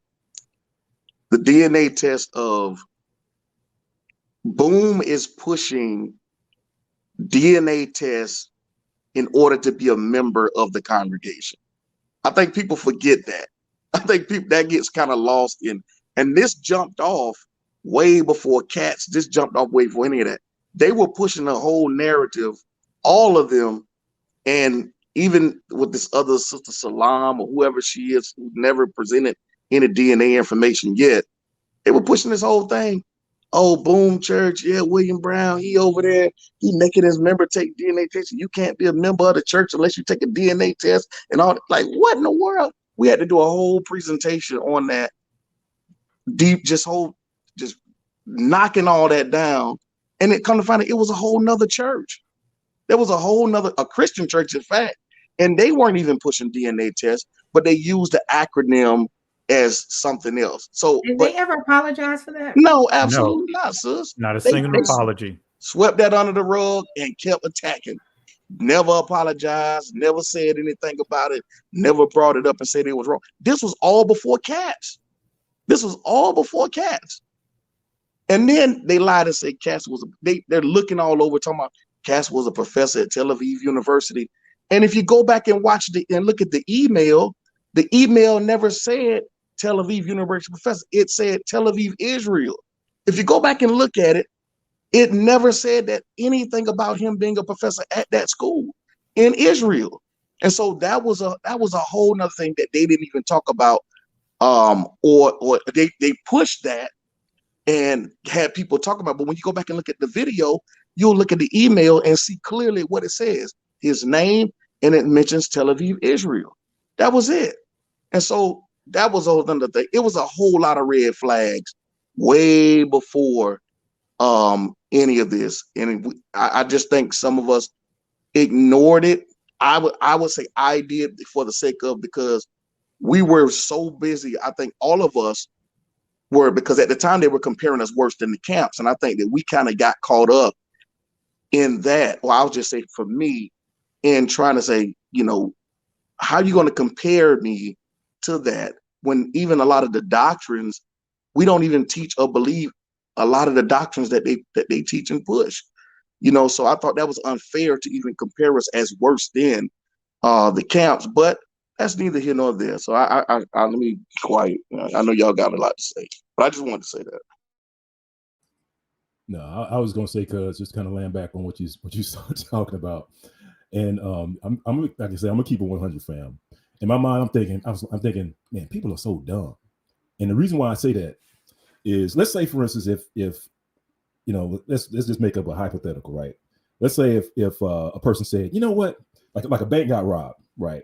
And then you had two people come forward, like, you know what, I was on the phone last night talking to my buddy, and we were just thinking, what if we robbed this bank? This bank got robbed, you know. and then magically the bank got robbed the next day. I mean, the police would be like all over that, right? They'd be like, so you mean before any of this happened, y'all got together and was thinking about what if that bank got robbed, and all of a sudden that bank got robbed, right? They would be suspects number one, right? Fast forward to this cat stuff. I forget what the two the characters involved in this, right? They were like, well, we was on the phone talking about, well, wouldn't it be funny if Katz was made up? Wouldn't it be funny if this email da da da da da? And then next day this thing comes out about the email is right about Katz. In my mind, like if that was in my house with my kids, and it went down like that, my kids would be suspect number one, right? Because you just admitted that you guys were planning this or thinking this before it actually happened. So that's why I say, because to me, in my mind, it's so dumb because they actually admitted it to before it even came out. So anyway, go ahead, fam. Yeah. And again, and that's what's really, again, as everyone pointed out, and Cousin Mage earlier pointed out as well, it's just he pointed out, is the potential dialogue that could have happened, right, didn't happen.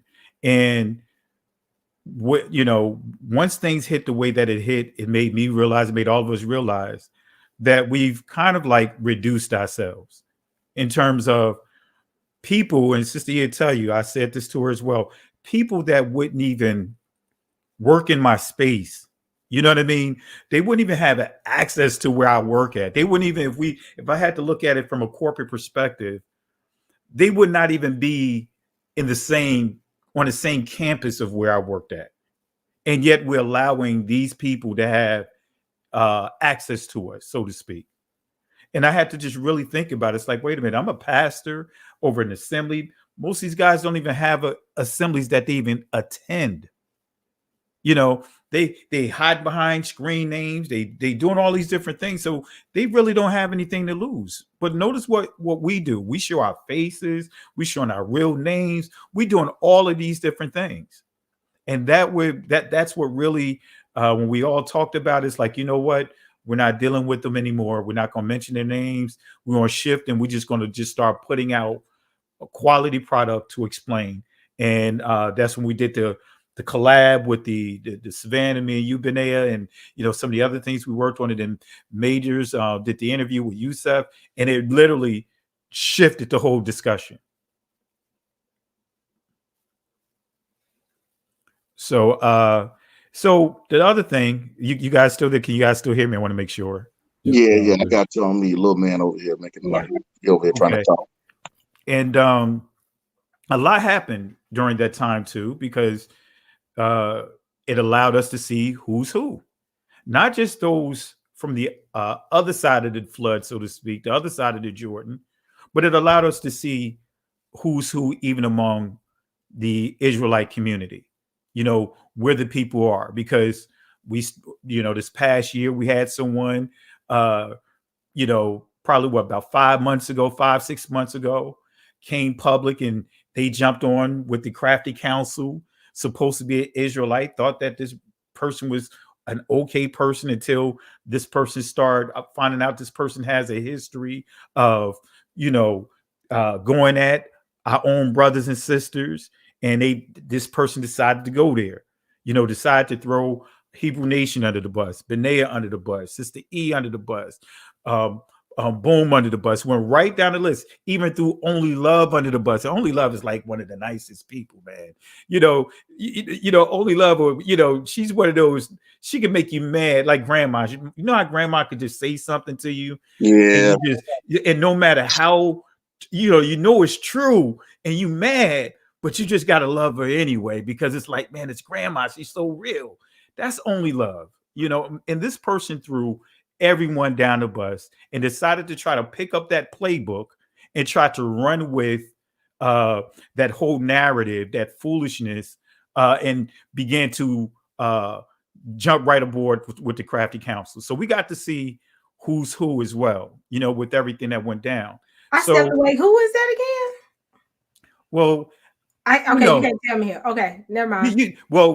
remember when this particular person, Israelite, decided to go against and throw shade on the reclaiming the throne, awesome project that People Nation, Marsh and Josh put together. Awesome project. Wait a minute, cuz can you give me some initials? It's been I'm thinking about if they give initials, they gonna know. I'm thinking about two people here because since then we've had at least Look, two. man, I'm just gonna say his name, man. Issachar. Okay. All right. I wasn't gonna say his name, but I'll say his name. You know what I mean? But decided to jump on that bandwagon, right? And there's not a single people that's gonna give us any apologies now that the church put the truth out there. They didn't change. They put the original statement back there and elaborated on it more. But no one's going to apologize. Not a single apology came anywhere. They just want to run with that. Oh, well, what about Richard Katz? No, I want to hear about all of that. You know what I mean? They'll throw that up no matter what. You know what I mean? But yeah, decided to jump on that bandwagon, of the Crafty Counsel. So I was, I didn't want to say the name, but I said the name. So what? It's not like he's going to do anything to me or any one of us, but didn't even want to bring his name up. But that's the person I'm referring to. One of the individuals, one of many individuals that jumped on that bandwagon. There was others that jumped on that bandwagon as well. I can mention names, but he was one of the ones that just really. I mean, I just wasn't expecting that to happen because of I always gave him the benefit of the doubt because of how he came out of left field in a good way with the whole situation when I was dealing with with the whole polygamy thing, and it just caught me off guard. I didn't expect that, and for that person to go that route. So anyway, but it just allowed us to see who's really about that truth. In other words, integrity according to the Most High. But Sister, anything you want to share? Might be on mute, Sister. I'm sorry. I am in and out of the room. I'm running. Y'all need to see how I'm running from one room to the next, trying to get those chicken wings. I'm eating no meat right now, so right now I'm a little drained. So what was your question, Pastor Kelly? No, I'm just saying if there was any additional things you want to comment on about, even with that whole thing about how that person, even though I mentioned the name, even how that person buddied up with that same community and began to do videos and began to do the same thing, post all that stuff about the lies about the pews, and even brought up tried to throw cats out there, all kinds of foolishness, but did not do anything with posting the actual work that I did on the pews, that to this day, they have never played it. They have never expounded on it. If you notice, no one has ever said, hey, let's see what Pastor Kelly actually did with the pews, and let's see if we can knock it down. And they never done that. There was a lot going on during that time. That person that we're speaking of, I think, again, how the situation was done was very distasteful. Very, very distasteful, because we're still talking about the person that the name starts with an Issachar, right? I think it was very distasteful. I think, and this is something that I'm an advocate for within our community. If there are issues or discrepancies, misunderstandings, we need to have conversations behind the scene. And I say that a lot because people watch us and watch. I mean, some watch me, some watch you, watch Issachar, all of us. And when we fight amongst each other, we put our community in a place of distress, because they feel like they have to choose sides. And that's why I said, that right there should have been done a lot better. Issachar knew how to get in touch with all, everybody. Even I said, hey, reach out to me if you want to set up something. And I've done it before. I did it a while back here recently when we had an incident within our community. We have to be very mindful of how we do and conduct ourselves. The Most High gonna hold us accountable, because again, we're creating division amongst us, and he did just that with outsiders pushing him to do it. But I think it was his own internal battles that made him do that. more so than external factors. I think it was his own problems with the community that he should have addressed with the community rather than lash out at the community. I just that right there kind of threw me into, that kind of threw me off right there with him. I hadn't been following him in a long time, but I was just like, wow, we could have set something up. But I think like I said, it was his own internal demons when it comes to our community. I don't know if he didn't get enough visibility or, not enough interaction with people. I don't know, but yeah, I think that was very distasteful. And that's something that I tell everybody. Let these things be privately handled rather than publicly, because again, you don't want to create division amongst the community. Absolutely. Absolutely. And with that being said, too, going back to what we were talking about, like this video that's on the screen, I think we lost Cuz Majors. He'll dial back in. But this video here and Cuz Benea, what people don't realize too, the Most High is great. He's like he's great with organizing everything and bringing things together. And during this whole walk, in terms of these past few years, discovering that Cuz Majors is my cousin through DNA, and also Benea discovered that Benea is our cousin through DNA. You know what I mean? And how ironic that the Most High used us to really be an advocate for some of our ancestors that built the church down in Savannah in such a time as this. You guys want to talk about that real quick, and then I'll talk about this video that's up as well, and then we'll go from there. Yeah, the Most High is the most purposeful being in existence, in my opinion.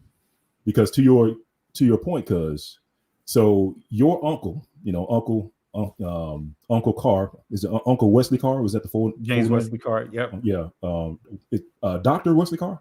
Yep. Okay. Dr. Uncle Reverend Wesley Carr of First African Baptist Church. So he, and correct me if I'm wrong, but he was the pastor that was at the church when those pews with the Hebrew writings got installed, right? Not only that, so look at it this way, fam. So out of the blue, the church gets attacked. When I say attack, I mean the narrative about the pews gets changed, and and I guess one of the things that you'll see here is that I'll hold off on that. Well, I'll just say that the narrative of the pews, gets changed, and the pastors that were there before that wrote the history of the church, that that was, to me, he was the gatekeeper of the history of First African Baptist Church. He had long gone, he had long passed away, hundreds of years ago, right? 100 years ago.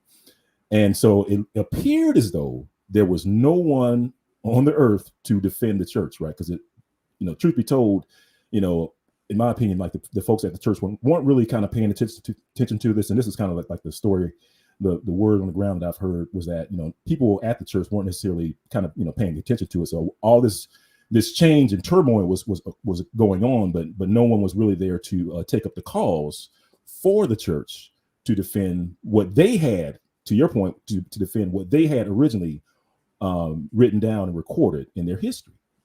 So all this happened, and then, from the outside looking in, it probably looked as though all was lost, but here comes the Most High.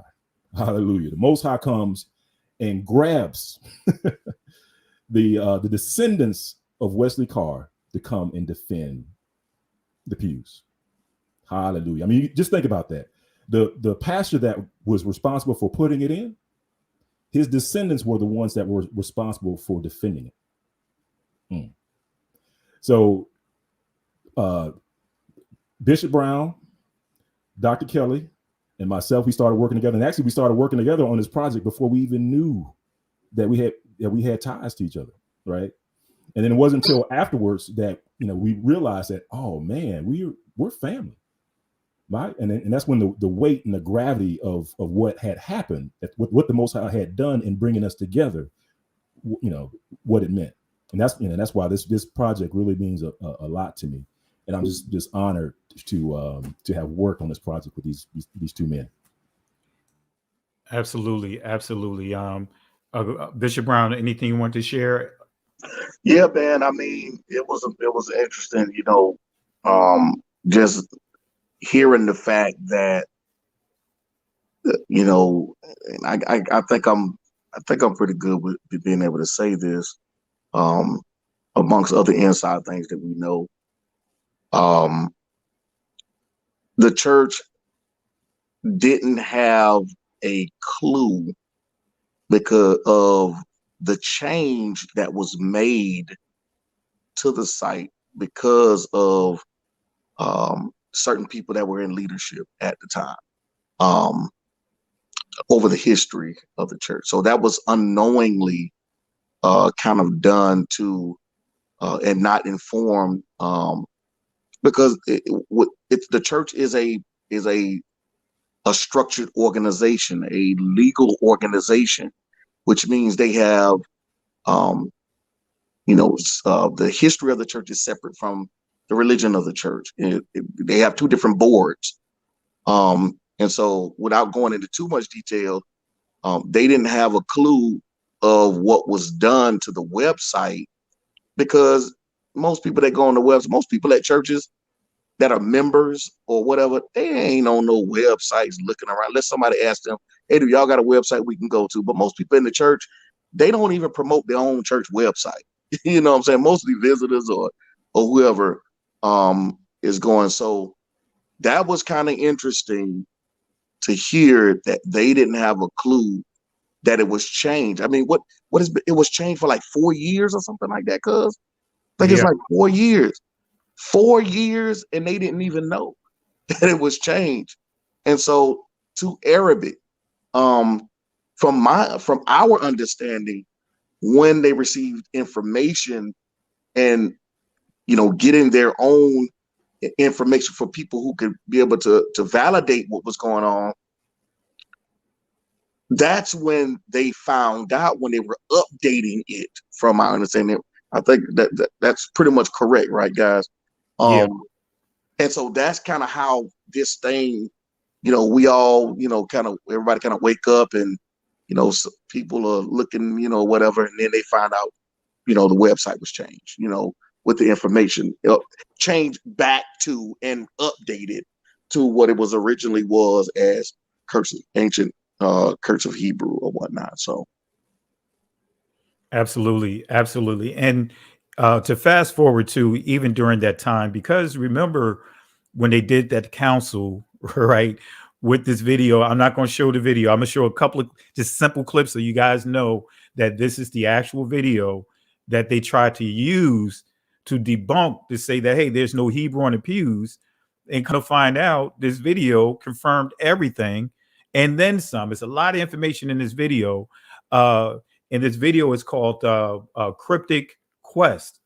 And so even how the Most High released this, because we were trying our hardest, trying everything to get a copy of this video, even contact the university, trying to see how can we get a contact of this video, because up until the point when Garfield and them played it on Brother Bareen's channel, I had no clue that a documentary even existed.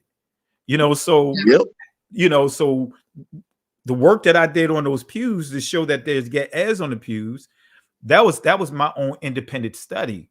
And, and some of the people down there can still validate that I came to them about it without even knowing that this existed years ago, saying that there's Ge'ez on the pews. But nevertheless, even just before, and it's interesting, right around the time when it got changed, this gift falls right into our lap. Benet, did you want to talk about it, or do you want to just kind of leave it alone? Well, I'll say it this way, because I know I've talked to the elder, and I told him that that I wouldn't show the video, but I will tell you this, fam. So just so that you know, because a lot of people give us credit where credit isn't due, and what I mean by that is that, did you know that the church had already done a documentary on the pews before me, before Dr. Kelly, before Bishop Brown, right? The church had already done a documentary. Or get this, fam, they they had doctors. They had a doctor of Hebrew. They had an Ashkenazi Jew involved. They had, some of these other people that were able to give their, analysis on the pews, right? And they did it. They did it. And get this, fam. So the whole documentary that they put together was a documentary for the pews being cursive Hebrew. That was the whole documentary, right? Straight up. And it's unfortunate that documentary never saw the light of day because it didn't because in my opinion, when Dr. Kelly and I and Bishop Brown, when we came out with our documentary, right, all of a sudden people started reacting as it was brand new, and they were saying, "Oh, it was Dr. Kelly and Brother Benaiah. They're the ones that's bringing this out. They're the ones that's trying to make the change." Like, no, the church had already had their opinion. They already invited their experts in. Experts already weighed in like 3 years ago. It may be even more than that. But the fact is that it was already done, fam. The funny part about it was that on Brother Berea's channel, this is how I knew that a couple of people on Berea's channel are super shady, fam. Because literally they played this documentary, like this whole documentary is about in support of the being Hebrew on the pews, but they played little bitty snippets of it, right, on Brother Berea's channel, and then tried to say and like Dr. Kelly said, and try to make it in support of it not being cursive Hebrew on the pews. And I'm sitting up there going, this dude is shady. Like, I don't know if anybody else on Brother Berea's channel, knew the content of the full content of what was being shown, but if they did, they would know that they were getting taken for a ride, right? They were being finessed for real. So I'll just leave it at that. Hey, when I was down there this weekend, right, I also was told, because I don't know if you even have the clip, but I was talking to Karen Wortham, who is the historian not only of the church, but the historian of Savannah, pretty much, period. The church, not only when they did the cryptic quest, when those scholars came, I even found out that they had other scholars that didn't do video, but had other scholars from around the world who had come to the church as well and verified it before Professor Ephraim Isaac came. So they had already, that's why they stood so long on the foundation of it being Hebrew and things like that, because they already had people to come in that were coming in to verify what was on the pews, to look at the pews and things like that, and give their explanation of what they viewed as what the writings were on there. So it wasn't just the cryptic quest, that they did it, but they just put it on video. There were other scholars and professors. This is a national, international, pretty much monument where people from all over, professors who even come and have certain studies and certain students of certain universities come and do case studies on the pews and on some of the history of it. That's how come we got E.K. Love's writings and things like that. So this is well before that, but that was a piece of the puzzle that they had already, but there were other professors that verified it. And that's why Karen Wortham in the video, when I was talking to her this weekend, she said that people want it to be, but it's not. And because of the fact that they had already had other professors that had come there and looked at it and verified it. And we've even had other professors, that we're not going to name, but we have the emails showing these professors from other nations who looked at this and gave us their insight and hypothesis and breakdown of the writings on the pews and how to interpret them. And so that was something that I wanted to share, just to talking to her this weekend, because Karen is a boatload of knowledge, and I'm hoping that because one of us can get her on online on a live to really just share the wealth of information about Savannah period and the slaves and all of the landmarks around them, man. And even when she was talking about Sheftal's, the Sheftal's, which is something very important that a lot of people don't know or talk about how that even correlates between the Jewish community, the First African Baptist. Not only that, a lot of people don't know about the name of First African Baptist. That's not the first name. Hold on. Okay. Hold on. Okay.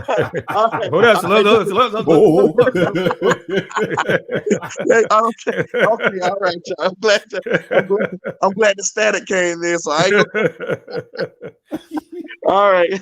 But to your point though about the scholars, see, that's what was explained to me initially when we began to go down there, that they had scholars that came in and actually translated a couple of the pews, but that's a whole nother discussion. But they had their own scholars to verify. And so, family, just to what Benea just pointed out, to what Bishop May just pointed out, Sister E pointed out, we have no stake in the game. You know what I mean? They already did this well before we came in contact with this with the church, before we started visiting the church. They had this process. They had it verified well before that, you know. So the cryptic quest, that's just kind of like additional information, but they've done their due diligence. And, you know, the work that we've done now really confirms what they had already done. Right. So, but yeah, we'll touch on it real quick. But what you see on the screen, family, this is the video that they use. And I just want to put it up here just so that way you guys understand. We have a copy of the video. You know, someone reached out and provided us this right here. I mean, it's like it just fell out of the heavens, right? You know what I mean? Manna from heaven, you know. It's like, wait a minute, what's this? Wait a minute, we've been trying to get this video for the longest, and it just out of the clear blue, it drops into our hand. Man, from the actual people. It was so funny because I remember the morning that me, you, and Benea were in the text group.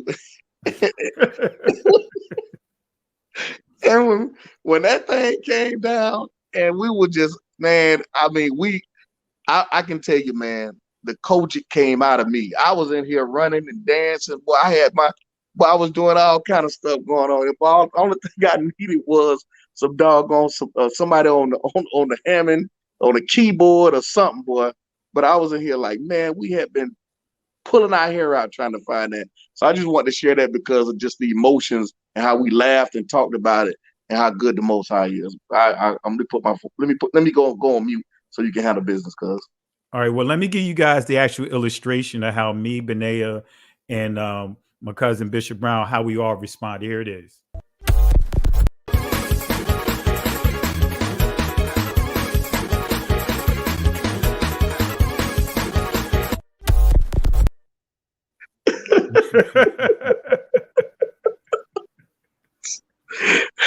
Oh man, can we get a 2-piece, cuz? Can we get a 2-piece? Oh man, matter of fact, I'm gonna put a 3-piece, and we're gonna give them their order to go. Here's the 3-piece.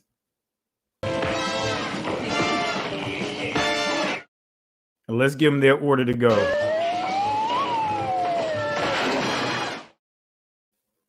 All right. So here's a clip, right? I'm not going to play the whole video. I'm just going to play just a little, just so that way they know this is the real video right here. This is no partial. This is the full video. So just to respect the wishes of the owners of it, we're not going to play the whole video, but I'm just going to share a clip or two from it just so you know this is the video. Here it is.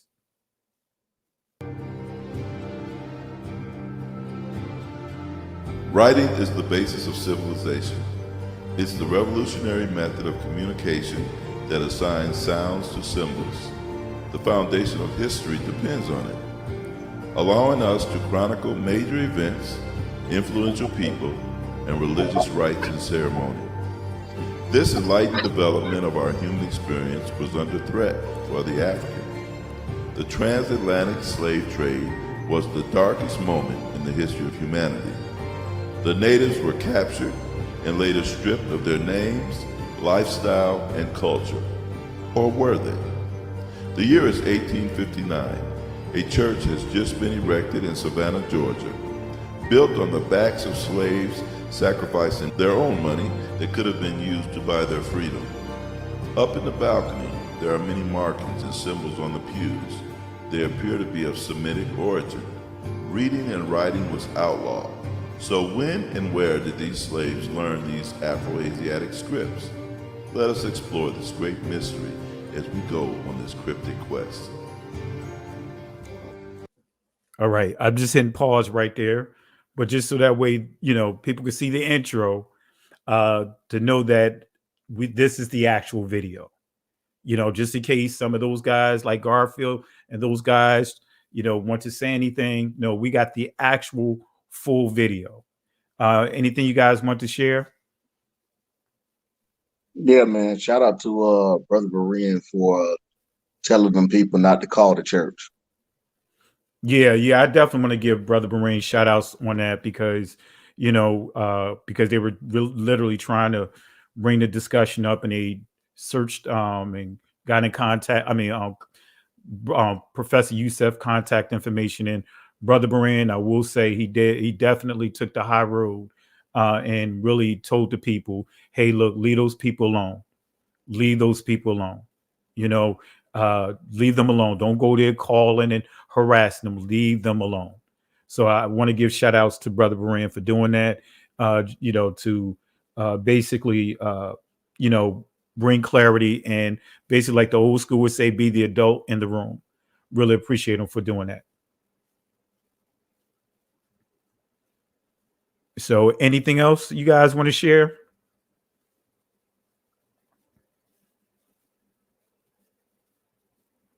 You guys still there, Brother Benet? I'm here. I was trying to see. What Benea must be over there eating some of them them incredible chicken nuggets from KFC. That fake chicken or whatever that junk is. He probably over there eating. So what he probably over there eating. No, I like the chicken wings. Actually, the price on chicken wings is going up. But anyway, you eat Taco Bell chicken wings over there?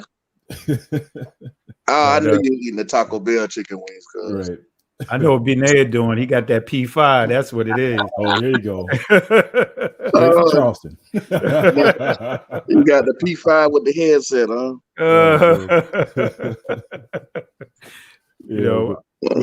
But no, I would just reiterate what you all just said earlier. I mean, just know, fam, the church had already done their due diligence. So, people always try to give us credit as far as, bringing light to whatever murder's coming up as far as the church in the pews is concerned. And maybe, we did bring light, recently, but just know that this thing, they figured this thing out long ago, fam. So, Yeah, they don't, it's just amazing, man.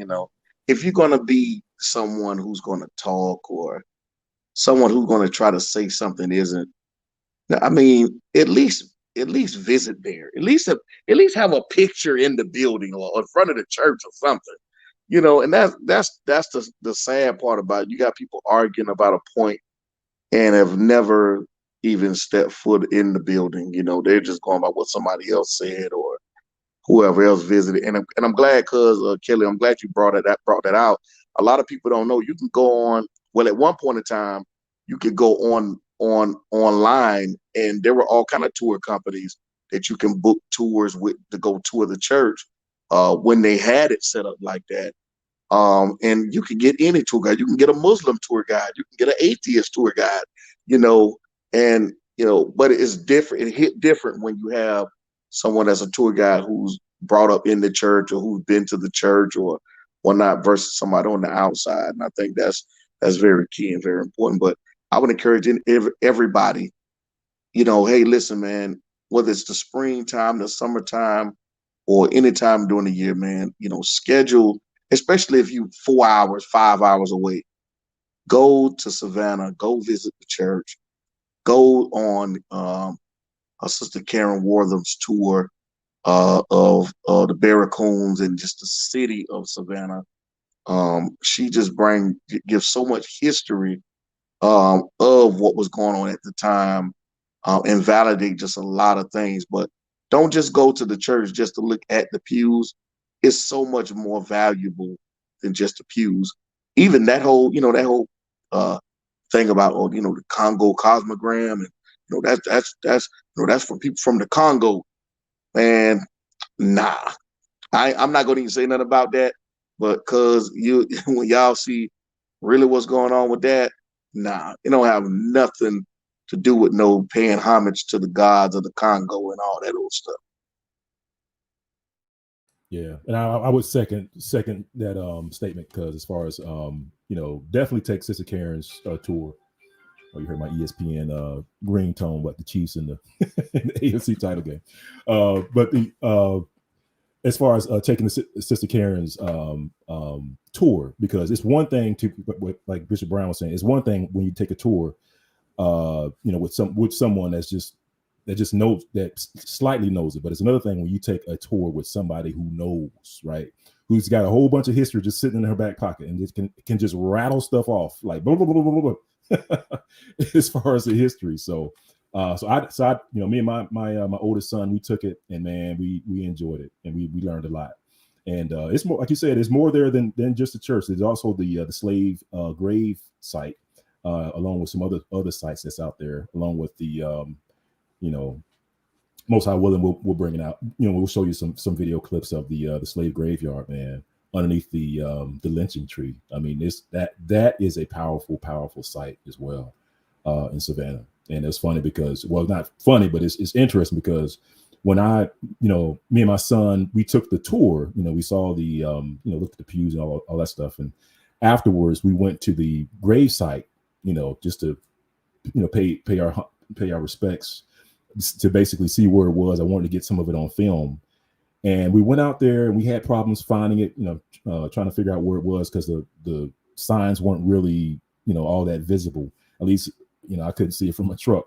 But then kept driving. And actually, it wasn't until I turned around and we were actually getting ready to come out and leave, where I drove past. I saw this old wooden sign that says slave burials, I believe was what the sign said. I said, "Oh, son, we found it." And so we got out. Man, that spot had a certain vibe to it. I mean, with the Spanish moss drip, hanging from the trees, and it was late in the evening, I'm just telling you, it just had a certain vibe about it. And you can see the old, like these weathered headstones that dotted the grave site or the grave grounds, man. And it wasn't, I think, and Cousin Kelly, I think you was the one that told me about the lynching tree that's right at the head of it. Man, fam, I'm telling you, that it's a powerful place to go to. A sad place, of course, but very sad, but a very powerful place. But anyway, this long story short, fam, there's a lot to see in Savannah, in addition to what's going on in the church. And make sure you hook up with Sister Karen, because she'll break it down for you. You're on mute, cuz. Absolutely, cuz. And family, here's another quick clip from that video. I'm not going to play much of it, and then we'll get ready to wrap it up. And as Bishop Brown and the B'nai Israel made it clear, contact Sister Karen. And we'll. I think I have a contact information. I'll just drop it inside the chat here. But contact her and set up a tour. Reach out to them, and it's good to go through a tour with her, because she's going to take you, as Bishop Brown said, she's going to give you a lot of historical information that, I mean, you just won't find in books, or if there are in some books, it's hard to get those books. But she has just a wealth of information that she can share. But here's her just giving a little information about the pews. Here it is. The black members were only allowed to sit in the balcony, while the white members would sit on the main floor. The writing on the side of the pews, I do not believe it would have caused any kind of reaction, because the whites did not think that this was intelligent stuff anyway. So, so therefore, putting this in plain view and in plain sight would not have drawn any attention, because they figured what they didn't want blacks to learn over here was English. They didn't want us to know how to write their language and how to communicate their language. But this would not have drawn any attention to them. here we go now. I find out that there is a member of First African Baptist Church. His name is Jackson Benjamin Shethel. All right. Boy. Hey, cuz you gotta hit the pigeons, cuz you gotta hit the pigeons. You gotta hit the pigeons one more time. Hit the pigeons one more time, cuz. You know, I purposely stopped it right there, right? Yeah, you got to. Don't play them. Don't give them no more, cuz. Don't give them no more. Don't. That's for the haters. And let me get the pigeons because I know you're excited here. Let me bring the pigeons out again. Here we go.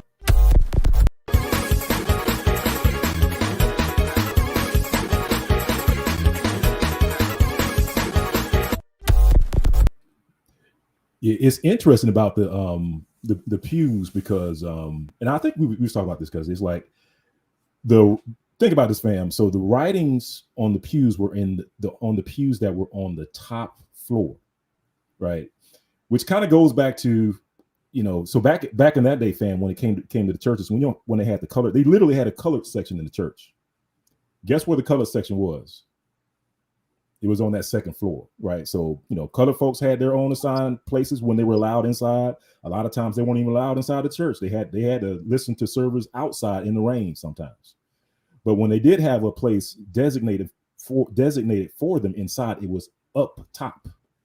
And so the wisdom of these slaves to put, of course, fam, it was, against the law for slaves to read and write. So the place, if you think about it, fam, the place that they just chose to write was the place where the whites would not go. Whites weren't going up to the slave section. That's right. right. The top section was for the slaves. So that just goes to show you, man, these ancestors of ours, man, they had a head on their shoulders, man. They knew what they were doing.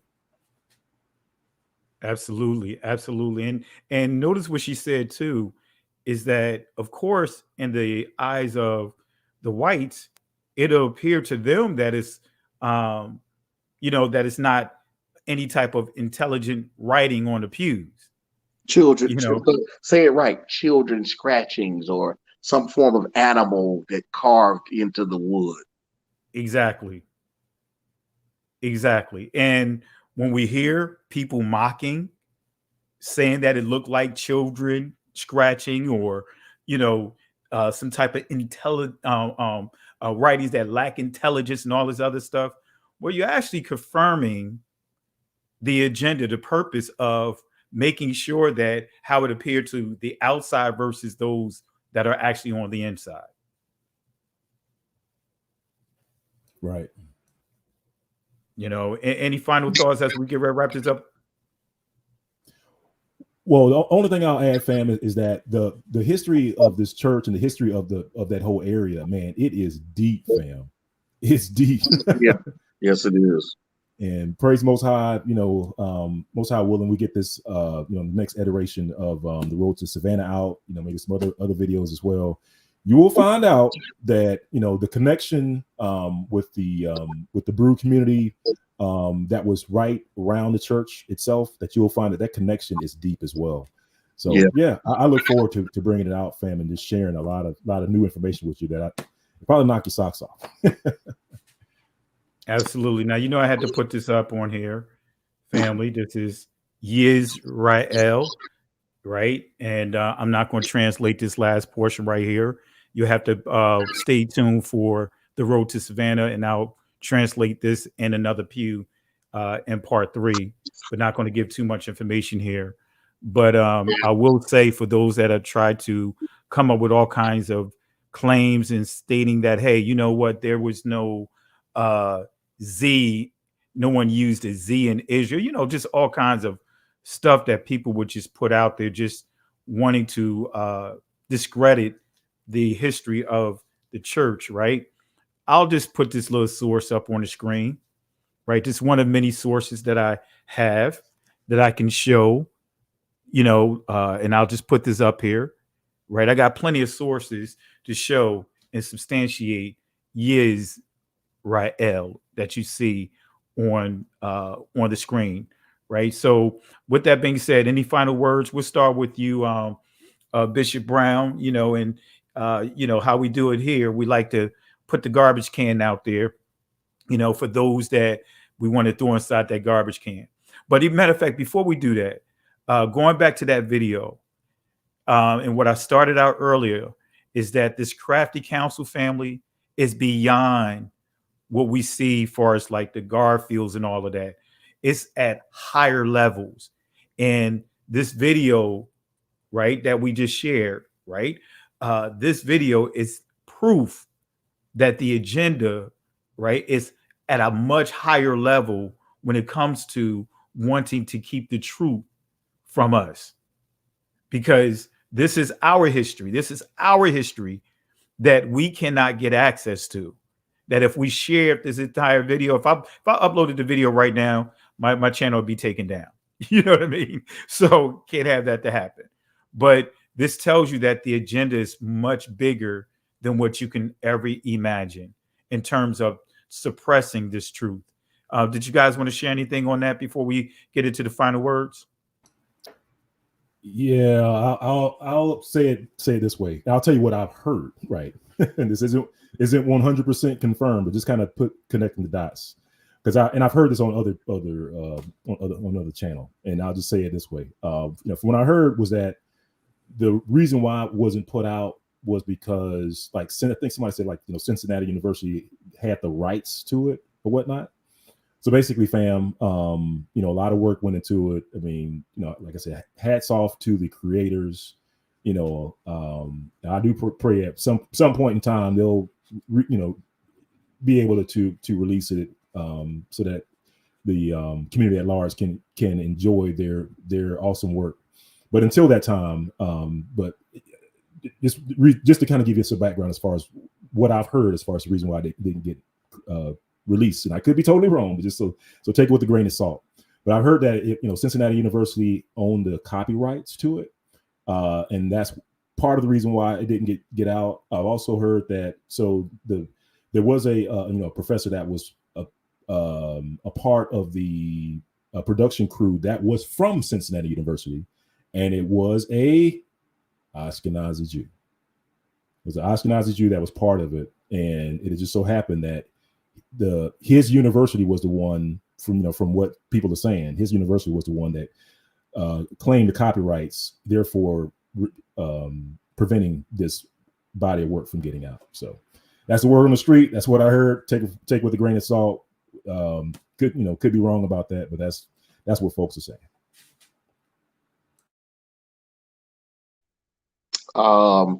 Yeah, I mean, you know, you're on mute, cuz. Okay, can y'all hear me? Oh no, go ahead. But I was on mute. But go ahead, Bishop. Okay, you go ahead, cuz. No, go ahead. I was just telling you, go ahead and share your thoughts on it. Okay. Yeah, I think I think it's been, a beautiful thing. How all this, come full circle. It's funny because certain group did their, Katz anniversary or Katz Christmas or whatever that they did, and it's amazing how the Most High worked it out to where, right after they dropped their anniversary special, how all of this kind of transpired, and with the right heart, we didn't, didn't gloat, or anything like that, which I'm pretty sure probably that community would have about if it was them. But I think it does just really, a testament to just really sitting back and just, let things take its course, continue to do what we do and what we've been doing. But as, Big Mama says, you can't never let your left hand know what your right hand is doing. And sometimes those old principles does work in the world in which we live today, those old wisdoms that they really pass down to us.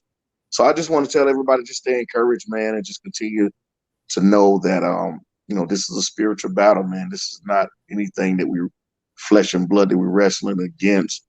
But it is a spiritual battle. And if you aren't careful, you can easily get caught up and sucked up into a lot of these spiritual battles to get you off of really what, you're set to do. So I just want to encourage the community and encourage you guys too, both of you, stay encouraged, stay doing the work, stay doing the research and all that good stuff. You've been a blessing to the community. And thank you all who in the community who have been faithful and who've been very supportive to all of us and whatnot. I'm not gonna put nobody in the trash can on tonight. You probably don't have a big enough trash can to put as many people in as I want to put in there, but all praise. All right, cuz well, if you're not putting anybody in the trash can, I'm gonna have to put you in the trash can. Oh man.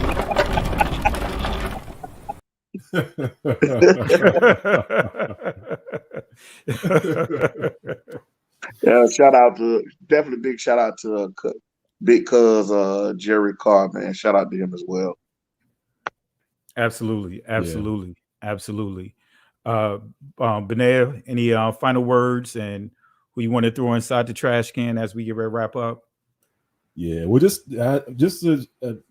family, just stay tuned. There's a lot of good information that's getting ready to drop as usual. I think the Most High is continuing to pull back the curtains on our history, and I think Most High willing, this year will just be another level of information that gets dropped. It seems like it just comes in waves. Just comes in waves as far as just more revelation as far as who we are and where we came from, what we lost, that sort of thing. And I think you're going to see that as far as like the Savannah Church. You'll see another level of information get dropped on as far as what that the history of the church, and also just know what the church means to us. Because I think what's lost on some folks is that some people may think about it like, it's just a church, who cares about the history of the church? Well, just know, because this was the very first church, right, of slaves, of so-called, I'm doing air quotes, African Americans, which is a made-up term, right? The very first church for Black folks in this country, fam. The very first church has Hebrew. The very first church, we're calling them the folks Israel up in there. Come on now, fam. The very first church got, like cuz ended the video, got a Sheftall up in there. That's actually a deacon. He was a deacon on the board in the church. He was a deacon, fam. He wasn't just somebody that was up in there, flipping his fan, right? He was in there, right? And also, I think we also shared this on the video as well. When the church was founded, and they had to apply for a license to teach on Sunday. Why was there a Sheftall signing up for that? Why was there a Sheftall, authorizing that? Putting his penmanship to the petition to get this church started. Well, that's because his his son or his grandson was on the board. He was a deacon, right? So just all kinds of ties in their family, all kinds of information that I think once we bring it out, you'll see that this information is overwhelming, fam.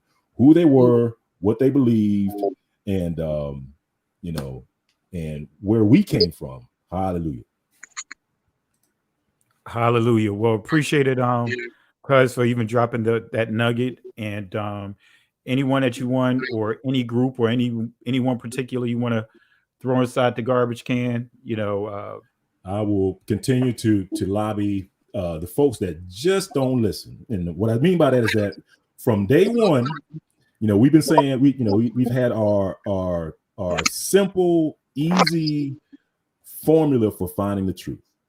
Use old references, right? Use old references.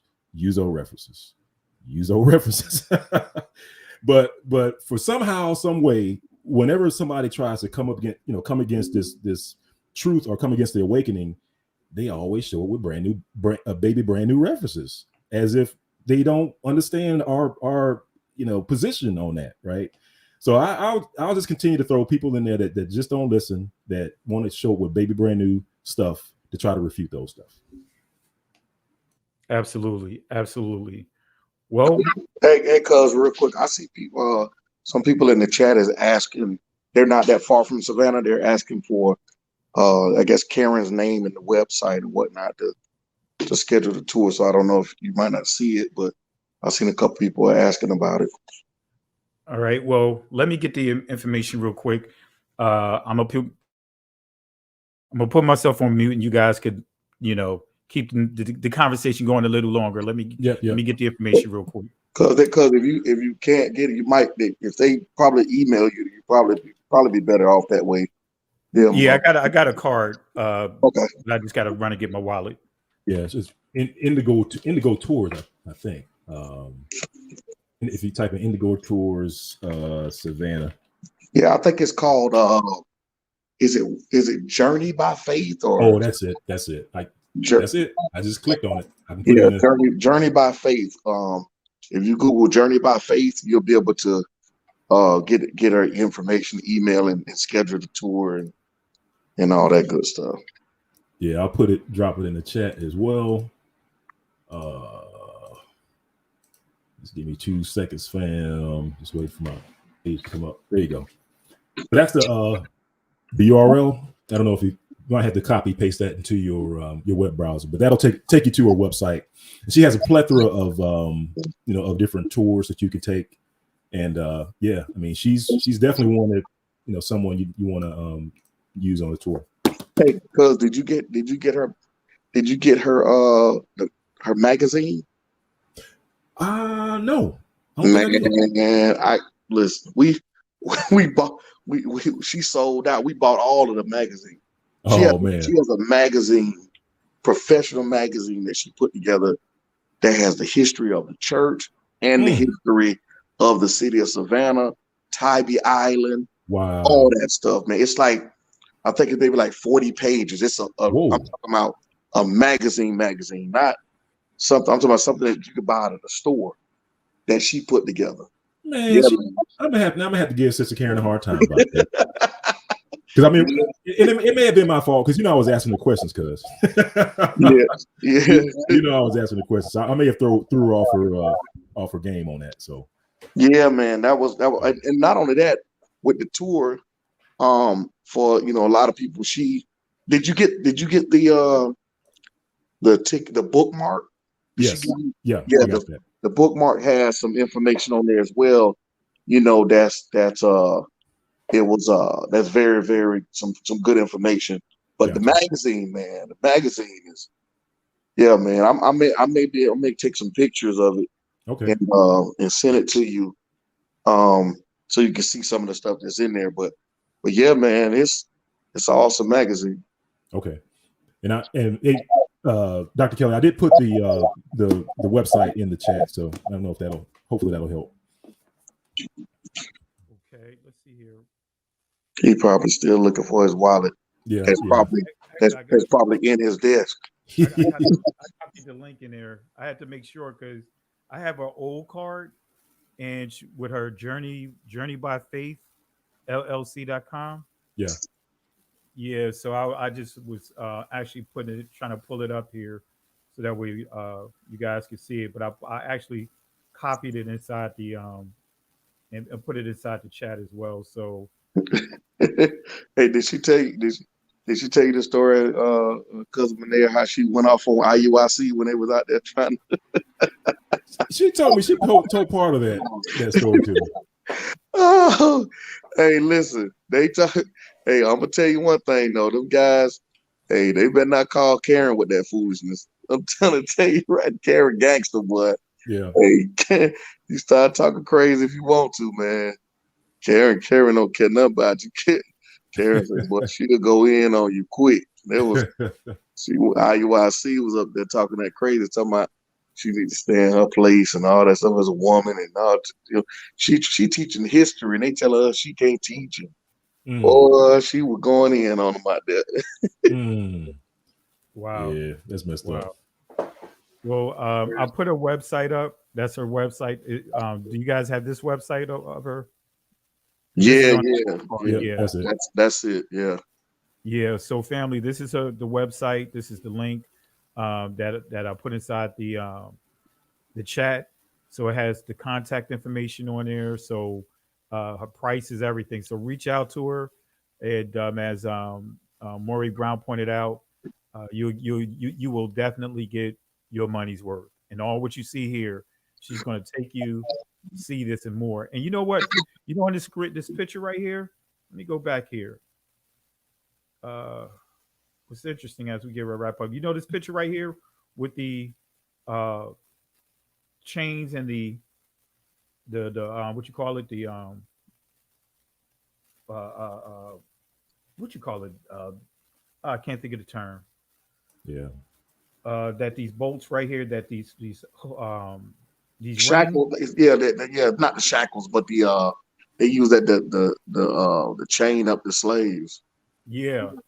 What's interesting is all down under Savannah, you know, as many of us already know about the Underground Railroad, the tunnels going underneath the church, but there's a tunnel that goes all throughout the city, and there's a restaurant that have that these two shackles that you see there actually is in the basement of one of the restaurants, and they discovered that was part of, you know, one of many tunnels that was underground and was some of the things that they were subjecting our people to, because they were taking some of them into these tunnels and doing a lot of satanic stuff to our people. So, but anyway, not trying to go geek mode and have us up here for another hour and a half, but definitely appreciate it, family. Benea, anyone you want to throw in the garbage can, or did you already cover that? Yeah, I already covered it. Just people don't listen and show with baby brand new references to try to take on the old stuff. They just don't listen. All right, we'll just put that in the garbage can. I'll let you off the hook this go round. Yeah, just go. I tell you what, man, just put PBS in the garbage can, man. We'll do that. Yeah, we got to put PBS in the garbage can, man. Yeah, let's put them in the garbage can.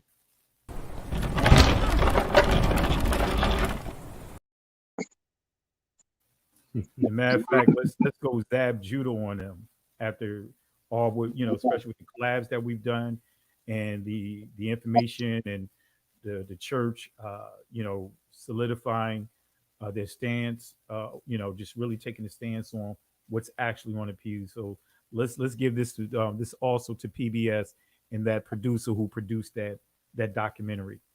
It's over! It's over! It's over! It's over! It's over! It's over! All right.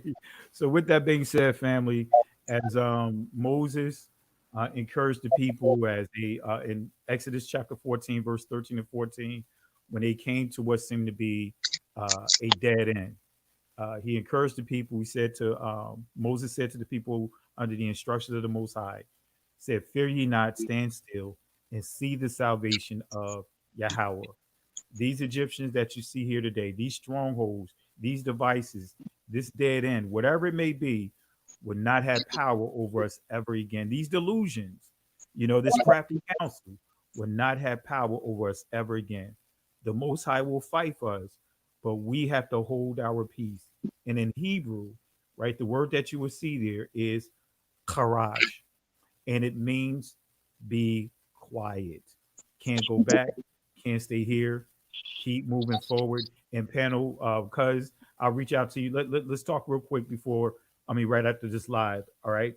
So that being said, family, can't go back, can't stay here, keep moving forward. Shalom.